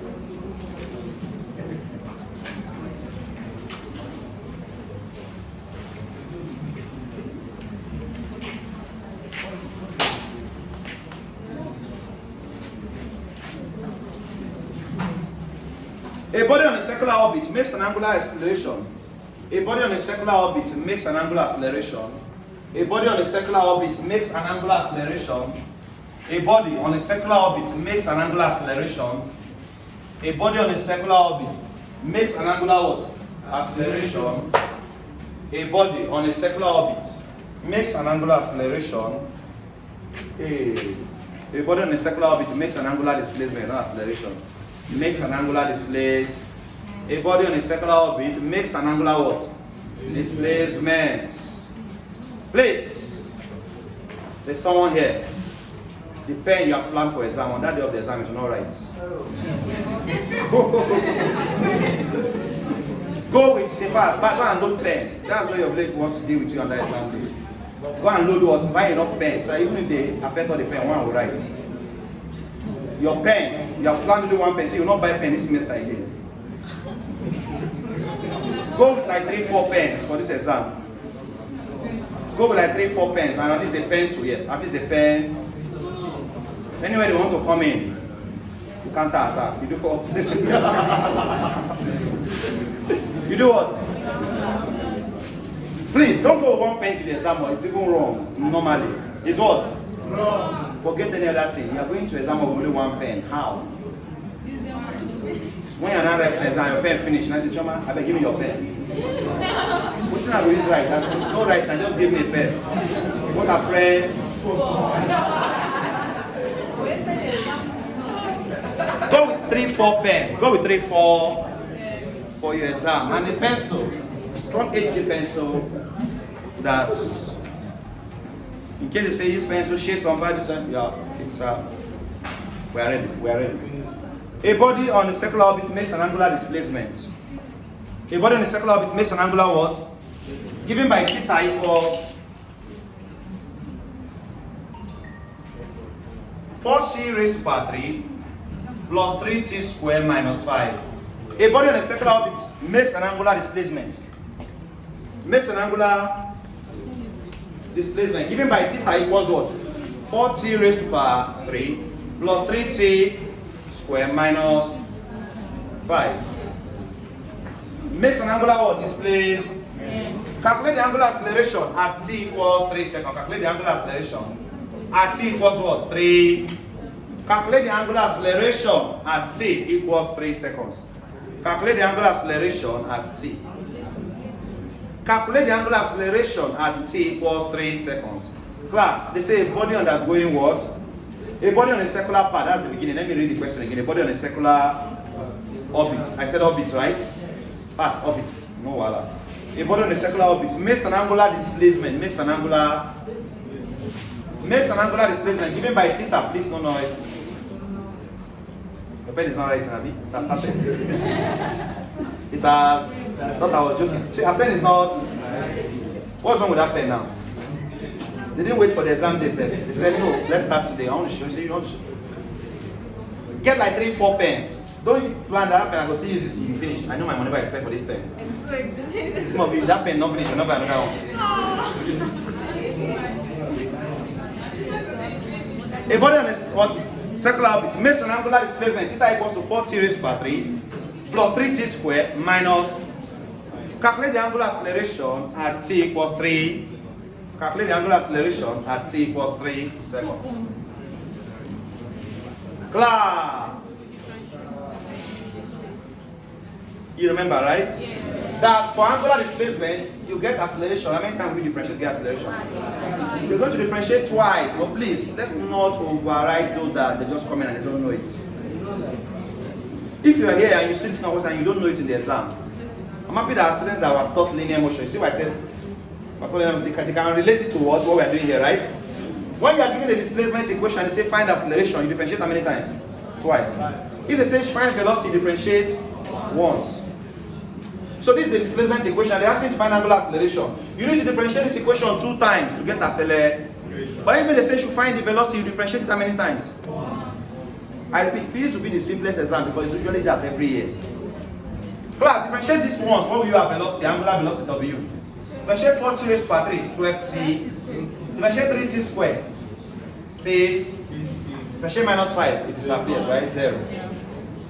Now to get angular acceleration, differentiate again, right? Differentiate 12t raised to power 2, 60, 6. Right? So angular acceleration is 24t plus 6. There's someone here, you're sitting and you're eating salad right now. You're eating what? The person knows what I'm talking. Class, at t equals to 3 seconds, at t equals to what? You have 24 into bracket 3 plus 6. 24 times 3. So 2 plus 6. 78. 78. 70 what? Is there anybody that does not know how to differentiate? You don't know how to differentiate. You don't know how to differentiate. So you cannot differentiate. You don't know how to differentiate. Why can't you differentiate? Multiply coefficient and power, subtract 1 from the 12 times 2, 24. Bring down your t, subtract 1 from the power, you have 24t raised to power 1. Anytime you have a number and t, clean the t, take the number. Clean the t, take the number.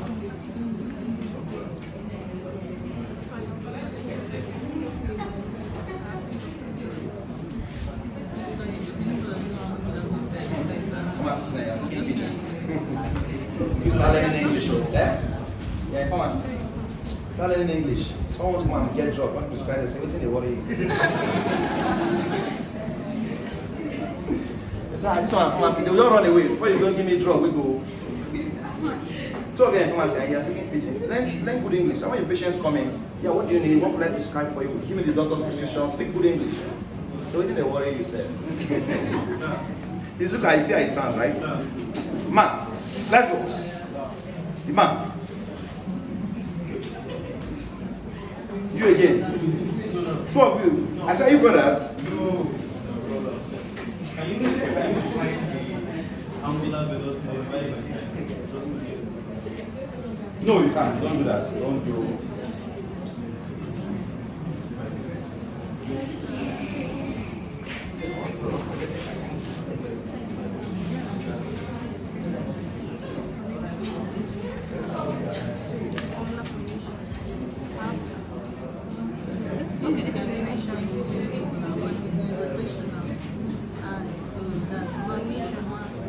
Simple harmonic motion. This is the motion of a particle. Simple harmonic motion. I'm not done. I'm still coming back there. Simple harmonic motion. This is the motion of a particle.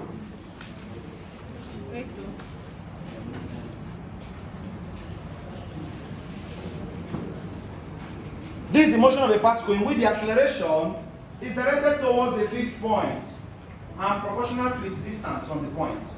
This is the motion of a particle in which the acceleration is directed towards a fixed point in which the acceleration is directed towards a what? A fixed point.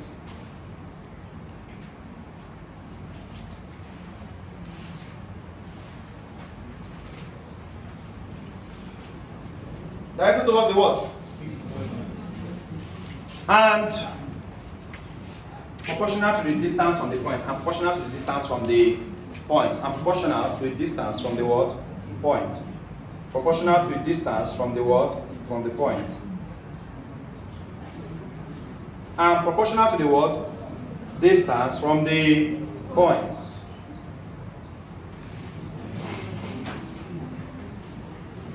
General equation of a simple harmonic motion. Displacement x equals a cos wt plus kx.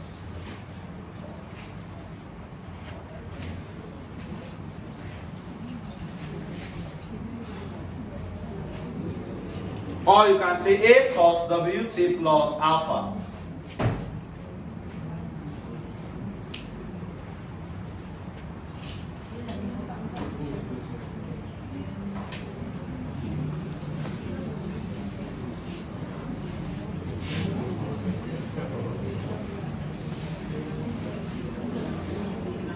Class.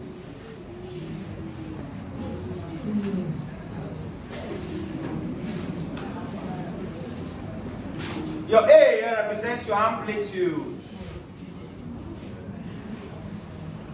Your W is your what? Angular velocity. Your T is your time. Your T is your what? Time. Class, if ever you are asked to find the maximum velocity of the body undergoing, it just came to me now. Maximum velocity of the body undergoing simple harmonic motion. It's also called the velocity at equilibrium position. The velocity at equilibrium what? Velocity at equilibrium position V equals to W times A, where W represents angular velocity and A represents amplitude, where W represents angular velocity and A represents amplitude. Or you can also say W square root A squared minus X squared when S is known. Maximum velocity of the body undergoing what? Simple harmonic motion. Don't forget that W is 2 pi F. Do you remember? Yeah. That W is 2 pi F. Class, energy is 1 over 2 Ka squared. Energy 1 all over 2 Ka squared.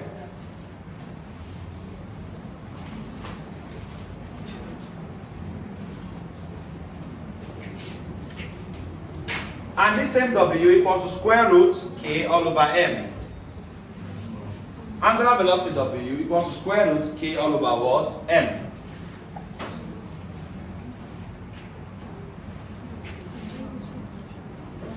Take this question down. K is the force constant. Force constant. A ball of a simple pendulum of mass 0.025 kg. A ball of a simple pendulum of mass 0.025 kg. A ball of a simple pendulum of mass 0.025 kg. A ball of a simple pendulum of mass 0.025 kg. A ball of a simple pendulum of mass 0.025 kg. Class, are we correct? Is displaced 0.1 meter from its equilibrium position. It displays 0.1 meter from its equilibrium position. Is displaced 0.1 meter from its equilibrium position. I'll come again in case. A bulb of a simple pendulum. A bulb of a simple pendulum.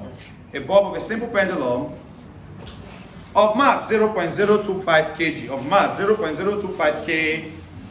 Is displaced 0.1 meter from its equilibrium position.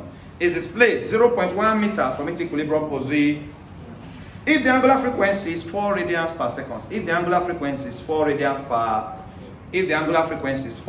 per second, and assuming simple harmonic motion, if the angular frequency is 4 radians per second, if the angular frequency is 4 radians, you have not heard of radians before now, 4 radians per, and assuming simple harmonic motion, and assuming what? And assuming simple harmonic, calculate the energy of the system. Calculate the energy of the what? System. Calculate the energy of the what? System. Calculate the energy of the what? System. Calculate the energy of the what? System. Calculate the energy of the what? Of the system.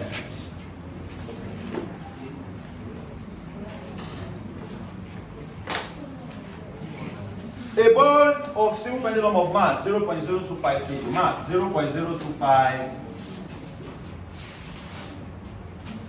is displaced 0.1 centimeter from its equilibrium position. They've just given you the amplitude.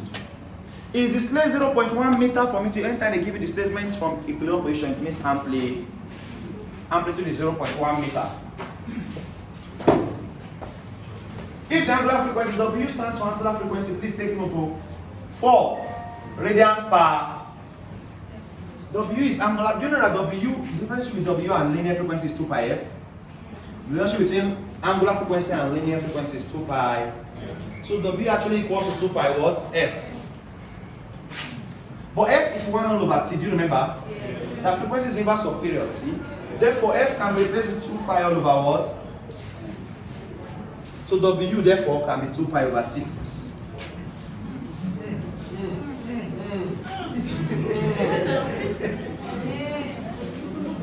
And the W is 2 pi all over T. You can see 2 pi all over T equals to root K over M.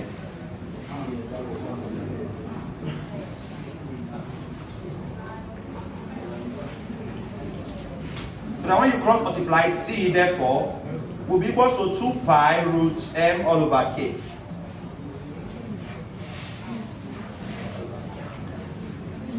Period. I'm deriving something. I'm not telling you that is the formula that will solve the question. I'm just deriving other formulas. Once your brain is full, just let me know. Are we together? Because let's not be that me, I'm just wasting my time, eh? But me, I'm trying my best. We were not the one that set the exam dates. We're just trying to help. So unfortunately, but we have to do our best. Now, moving forward. Period of the simple pendulum T. 2 pi mass all over K constant, force constant. K stands for force. Or sometimes it says spring constant, force constant, K. Now class, I just write another formula. T equals 2 pi M over K. The energy in the system is half Ka squared. Class, I have A as 0.1. I have A as what? Did they tell me A? Did they tell me the amplitude is 0.1? No. But they said displacement from the equilibrium position. I'm trying to teach you the language of simple harmonic motion. Displacement from equilibrium position is amply. Did they say W? No. Angular frequency. The energy, you know the formula is half Ka squared. Do we have K? No. But we can get K from here, class. Follow this. Find square of both. So that W squared equals to K all over M. Because squares cancel square roots, right? So therefore K is equals to W square M. If you multiply cross, K is W square what? This formula can now change. Replace K with W square M. What will you have? Half W square. Who's lost? It's very possible. It's very what? Even me, I'm being forced to teach the way I don't teach. You don't say I'm almost teaching like a lecturer now recently, right? Yeah. Because of the exam. I'm almost teaching fast. This is not my normal matter. This is what I know my class. I don't rush like they are making the things. I don't want to say I'm feeling uncomfortable, pressure. But the exam is Monday. How can I be slow? We'll not live here. I say you are planning to sleep here. And again, I still need to close early for you to go and have more time to assimilate what you have been taught. If I teach you till exam time, have you gained anything? No. You need to sit down now, revise. I'll be doing your final. You still need some more time to do your past. So I cannot take all your. So I have to be fast. I'm not teaching my normal way. I'm not even comfortable. I know. I'm going to I'm recording, but I don't want this to represent me. I don't teach like this. But I have to be fast. So someone says, look, I understand. It's possible. Yes. It's possible. Yes, you are correct. Now, let me come again. Let me try and come again. So we should find the energy in the system. The energy in the what? So we should find the energy in the space. Yeah. Energy system is half Ka squared, where K is our first constant, A is our amplitude. Class, we have amplitude, we don't have K. But we have a formula that we can use to what replace K. If W is square root of K over M, class, let me clean the borders. And do it again. But some people still get it right somehow. Some of you still get it right? Some people are fast learners. You understand? Now, class. W is square root K over what? M, right? I squared both sides so that this square can kill this square. Because I don't know who K is, I have to go and make substitute for K as someone else that I know. I squared both sides, square cancel square. So that W square, and I want to do it up. W square equals to K all over what? If I cross multiply, it means that K is W square. So I can replace K in this formula because I don't know who K is. I can replace K with what? W square what? Why? Because everybody in this place I know W. I know M, right? And I know A. I can easily get my energy now. Class, does that make more sense now? Yeah. I can now get my energy in the C's. Because time you have to find the calculated energy for a body that goes simple harmonic motion. Half Ka squared is the energy. 1 over 2. What's my W? 4. 4 radians per.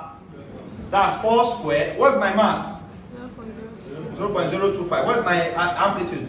0.1. Or we'll now do the math and get the energy in the system. We'll now do the math and get the what? You do your math very well, class. I believe we should land at 2 times 10 raised to minus 3 joules. 2 times 10 raised to minus 3 what? Joules.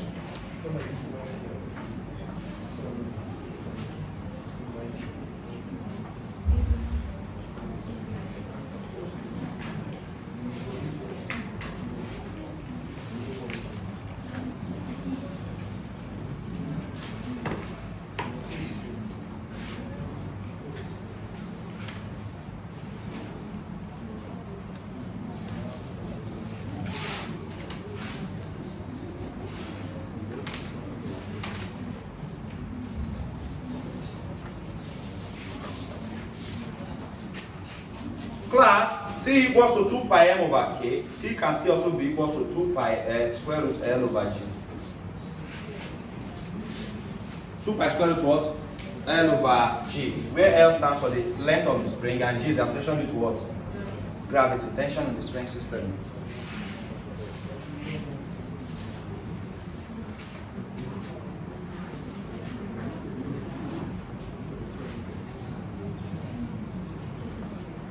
A simple pendulum 0.6 meter long. A simple pendulum 0.6 meter long. A simple pendulum 0.6 meter long. A simple pendulum 0.6 meter long. A simple pendulum 0.6 meter what? Long. A simple pendulum. A simple pendulum, 0.6 meter long, has a period of 1.5 seconds. Has a period of 1.5 seconds.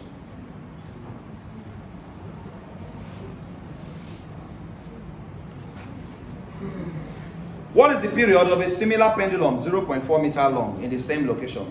What is the period of a similar pendulum 0.4 meter long in the same location? What's the period of a similar pendulum 0.4 meter long in the same location? A simple pendulum 0.6 meter long.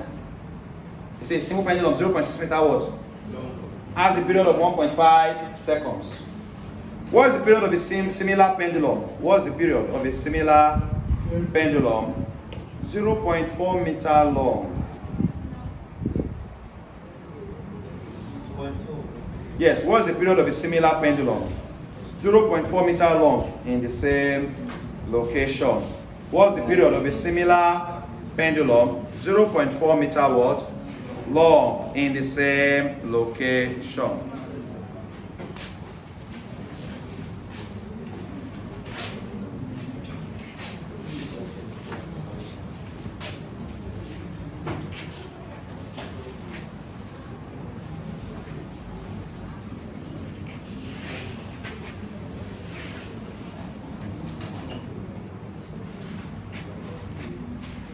Class, T equals to 2 pi all over root L all over G.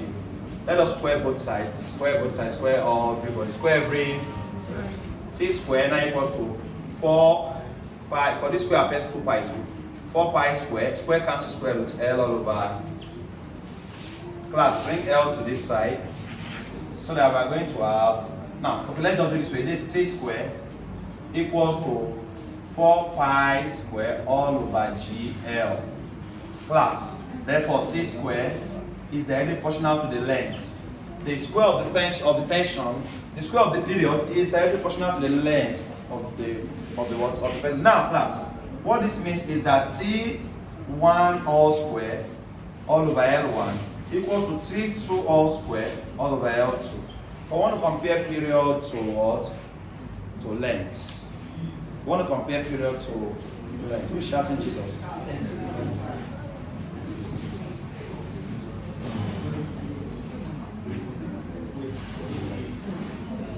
Class, our L1 is what? Our L1 is 0.6 meter. Our T1 is 1.5. Our L2 is 0.4 meter. In the same location, what will be the period T? Class, anytime you ask to relate period T to length L, class, this formula will demystify. This formula will do what? Will demystify it for you. T1, 1.5 all square, all over L1, 0.6 equals to T2 square. Who is T2? We don't know. T2 square, T2 what? All over L2, what is the second length? 0 point cross. What I mean is that the square of the period is fairly proportional to the length L. Meaning that increase in the square of the period will lead to a proportionate increase in the length. But it's not time for stories. So 0.6 T2 square, 0.6 T2, 1.5 square times 1.5 square times 0 point. Divide both sides by 0 point. T2 square equals to 1.5 times 1.5, 2.25. 2.5 times 0.4 divided by 0.6.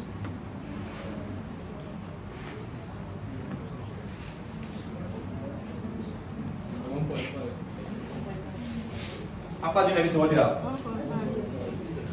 1.5 square times 0.4 divided by 0.6 is 1.5. 1.5. Eh? 1.5. Square root of both. So our T2 therefore is root 1.5. Class, please confirm this. 1.5 square means 1.5 times 1.5. Yes. Then times 0.4. Everything divided by 0.6 is 1.5. Yes. So our final T2 is root 1.5. Root what? Root 1.5.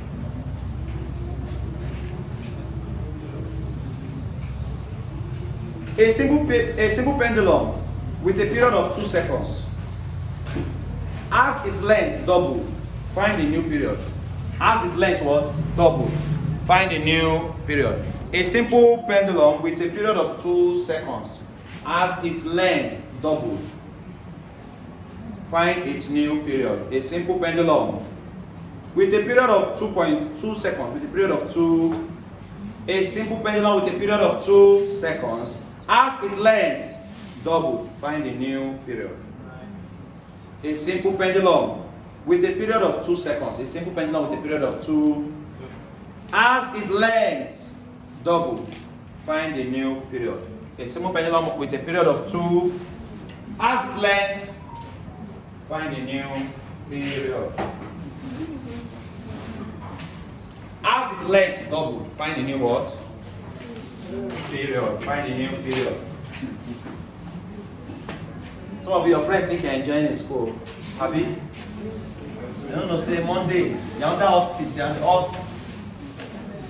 Say, Choma don't leave also, you don't get admission. Only the Monday house now. You know, say Choma day. Choma never even get time to rest ahead. Class, every day class, practical. If Choma is not an SLT student, I want to SLT people, they are suffering them a lot. Class, so what it is now. Let's move forward. What's the question? What's the question, class? A simple what? A simple pendulum with a period of 2 seconds. A period of 2 seconds. So initial period T1 is 2 seconds, yes? Has its length double. As its length double, so let's say initial length is L1. Final length L2 will be 2 times L. Yes? Find the new period. Find T2, the new period. We're looking for the new Period. A simple pendulum with period of 2 seconds as its length. Let the original length be L1, let the final length be 2 times L. Since the length is double, it means the new length L2 is 2 times the initial. Find the new period. Find the new T1 squared all over L1 equals to T2 squared all over L. What's T1? 2 all squared all over L1 equals to T2 all squared all over L2. Which is L2? 2L. L2 is 2L cross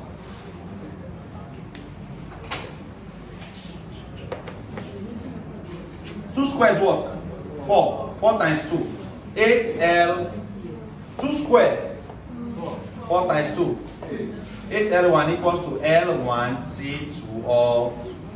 Can L1 here cancel L1 here? Well, left with T2 squared equals to T2 squared equals to what? Can we find square root of both sides? T2 is square root of 8. Should be 2 root 2. What is 4 times 2? 2 roots. So our period T2 is 2 root 2 seconds. 2 root 2 what?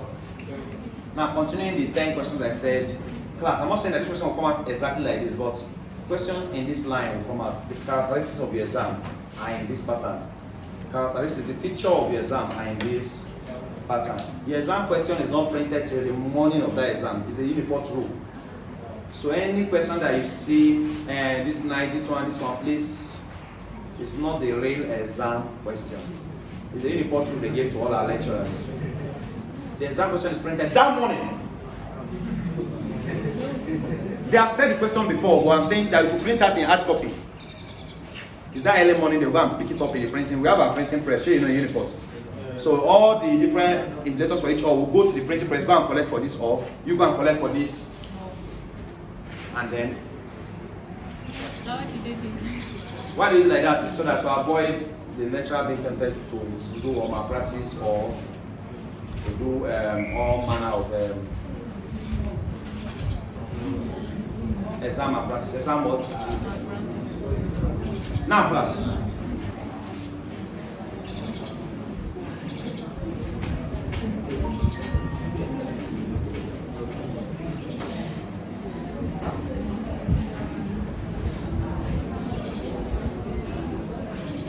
Class, that question I gave you on conversion of something and degree to radian. It's a short exam question. Look, take this question down.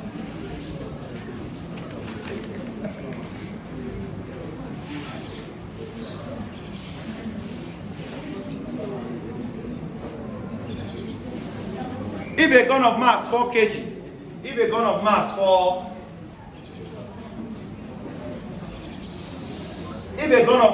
kg fires a bullet of mass 20 kg. If a gun of mass 4 kg fires a bullet of mass 20 kg. If a gun of mass 4 kg, mass of gun is 4, fires a bullet of mass 20 kg.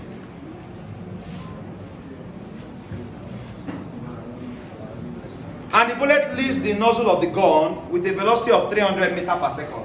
And the bullet leaves the nozzle of the gun with a velocity of 300 meters per. The bullet leaves the nozzle of the gun with a velocity of 300 meters per. The bullet leaves the nozzle of the gun with a velocity of 300 meters per.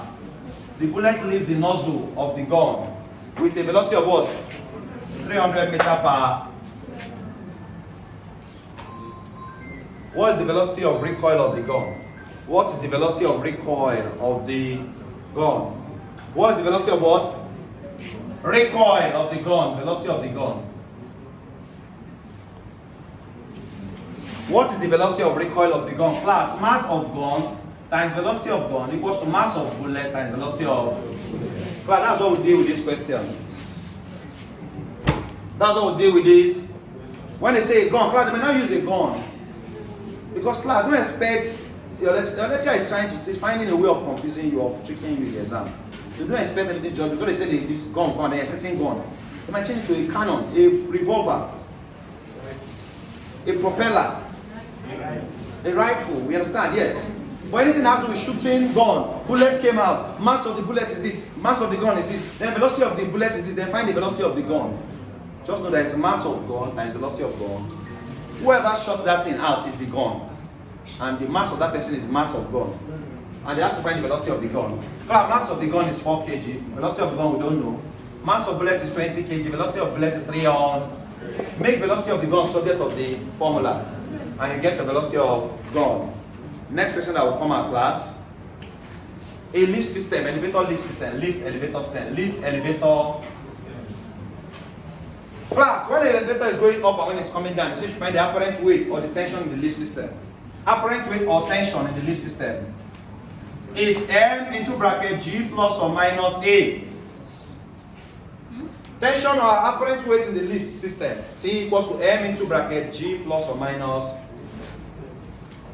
Class, when the lift is going up and when the lift is coming down, that's why we have plus or minus. That's why we have what? Class, if you are told that the lift or the elevator is going up, we are going to use plus. And if the lift is going down, we're going to use minus. M is the mass of the body in the lift, G is the acceleration to gravity, A is the normal acceleration. I've taught this topic before, yes or no, class? And if they tell you that the body is moving in the elevator at constant speed, remember that T will be equals to what? Mg. Class, when the body is moving in an elevator or lift system at constant velocity, when velocity is constant, the apparent weight of the lift system is mass times acceleration due to gravity. See, I'm somehow rushing this. When I was teaching this, remember I used a various explanation. I even talked about lifts, like an lift. Talked about those that you have seen lift before. I made it very interesting, very fun to make students understand. But now I can't do that. Every time it's very pressure. But I know that in an elevator class, when you're in a lift system, when you're going up and when you're coming down, the feeling is different. Yeah. When you're going up, you feel heavier than your usual weight. When you're coming down, you feel lighter than usual weight. There's no apparent weight in the lift system. Also called the tension in the lift. But the good thing is that this topic has been taught in chapter 1 to 5, which I said I will send to you, right? Class, remember that this chapter 1 to 5 of this course, which I said I will send to be sent to all our students so that you can study and read it. In that 1 to 5, you will see me to change this lift system. Are we together? But it's something that. But if they tell you to find the tension in the lift at constant speed or steady speed, T equals to mass and acceleration due to what? This is called the tension or the apparent weight of the lift in the lift. If you find the resultant force, what is the resultant force? is either T plus, minus W or W minus the resultant force in the lift system. Class, when the lift is going down, the resultant force in the lift system is the weight of the body minus the tension, minus the what? This is find the resultant force in the lift system. It's also in that video. I will send to everybody. I'll send to every, take the time this weekend, study very well. Chapter 1 to 5, well taught by me. Chapter 1, 2, 3, 4, 5. I'll say, if you're in this class, make sure you are paid. At least, so for physics. So I'll send physics for you. Chapter 1, chapter 2, chapter 3. Take your time. I know I'm rushing now. Eh? Take your time and study. Then end everything with your past exam question class. Any question you don't understand the solution, know the answer.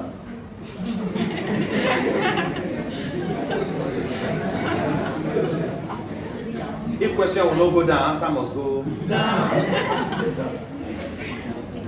Class. There's some questions that most times they are so difficult that if the lecture won't set, they have set like that again. Most times some difficult questions to change them will be hard because they are hard enough. Lecture just let me just put it like. So you now say I don't understand, you now leave everything. Can't check what they say as the answer, pick the answer. If you come out again,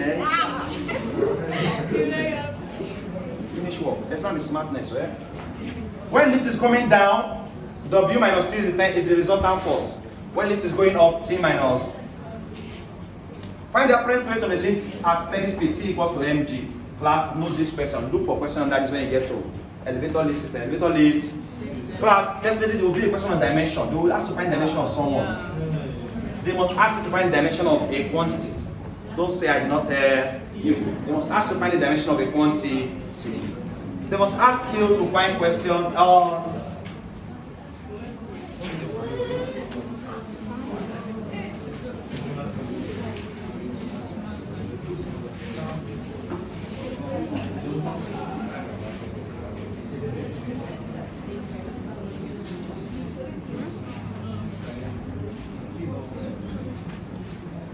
if A equals to I plus 2J minus 3K and B equals to 2I minus 3J plus 4K. Find A dot B. This is chapter 3 vector I've taught very, very well. There's a video on it. If you're an unpaid member, you see recently I posted all the videos, chapter 1, chapter 2, chapter 3. Some of you don't open the group, I don't know. You don't check messages. You can open. If A equals to I plus 2J minus 3K and B is 2I minus 3J plus 4K, find A dot. This is dot product, right? Yeah. I've got it right? Yeah. You know what to do. Find A dot B, I to I, right? Yeah. J to J, K to K. You get your answer. What is the slope of a velocity time graph called? A, moment. B, acceleration. C, speed. D, velocity. Acceleration. Who said velocity? See me after the class. Yes, they like this question. I don't know why.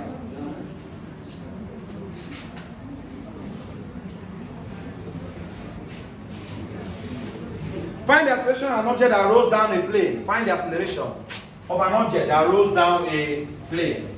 Find the acceleration of an object that rolls what? Down a plane. Find the acceleration of an object that rolls down a plane. Incline at an angle of 30 degrees to the horizontal. Find the acceleration of an object that rolls down a plane. Incline at an angle of 30 degrees to the.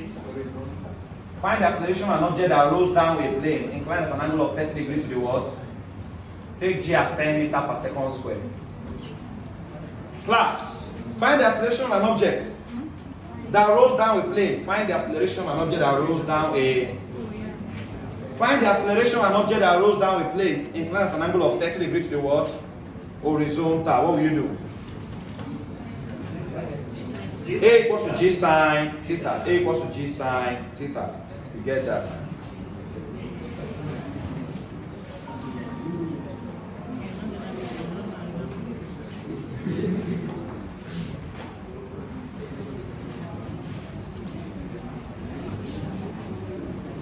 Look at it again under here. An object is that. So you say, class, second acceleration, A equals to G sine theta. G sine. G is 10, sine 30 degrees. You get the acceleration, class. That's what we do with this question. Find the acceleration that is rolled down a plane. A is G sine theta.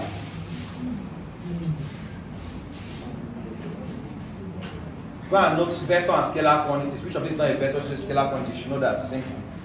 dimension must come out. Something on dimension will come out, definitely. And notice about to slide down with plane. Right down. And notice about to slide down with plane. This is another here. See how they have that's it. Don't cram it in the main word. And notice about to slide down with plane at an angle of 60 degrees. Determine the acceleration down the plane. Determine the acceleration down the.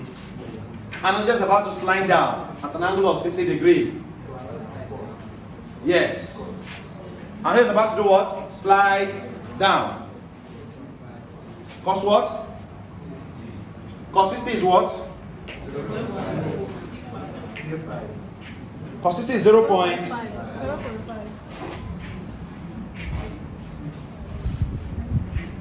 And notice about to slide down with plane inclined at an angle of 60 degrees to the horizontal. Determine the acceleration down the plane. Option A, 5√3. Option B, 10√3. Option C, 5√2. Option D, 10√2.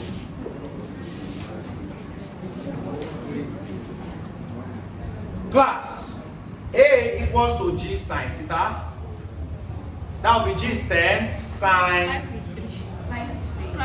60 degree. 10 sine 60 degree, which is 10 sine 60 is 3√3 over 2√3 over 2 here 1, 2 here. Final answer is 5√3.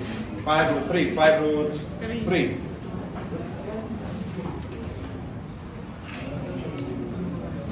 Class, please, I want to give you a simple task now. When you go home, let me finish, I'm talking now. When you go home, class, I'm promising you that if you do 5 years or 4 years of this physics past question, take note of all the formulas, take note of the patterns. Class, you do well in your physics. You do well in your what? Take your physics past questions. 4 years. Question by question, question by question. Revise and come back and testify. And one telling, they might not repeat the same question in total, but they have the same characteristics. The questions will have the same. Class, are we together? So as you are going home now, carry your past question for head like this. Drop your textbook. Start from the latest. Yeah, start from the what? And break it down. Class, I wish you all success. Hello, one more thing. Hello. I usually like to say a little prayer, my students, before you go. Let's pray. Let's do a short prayer. Without God, we are nothing. Without God, we are nothing.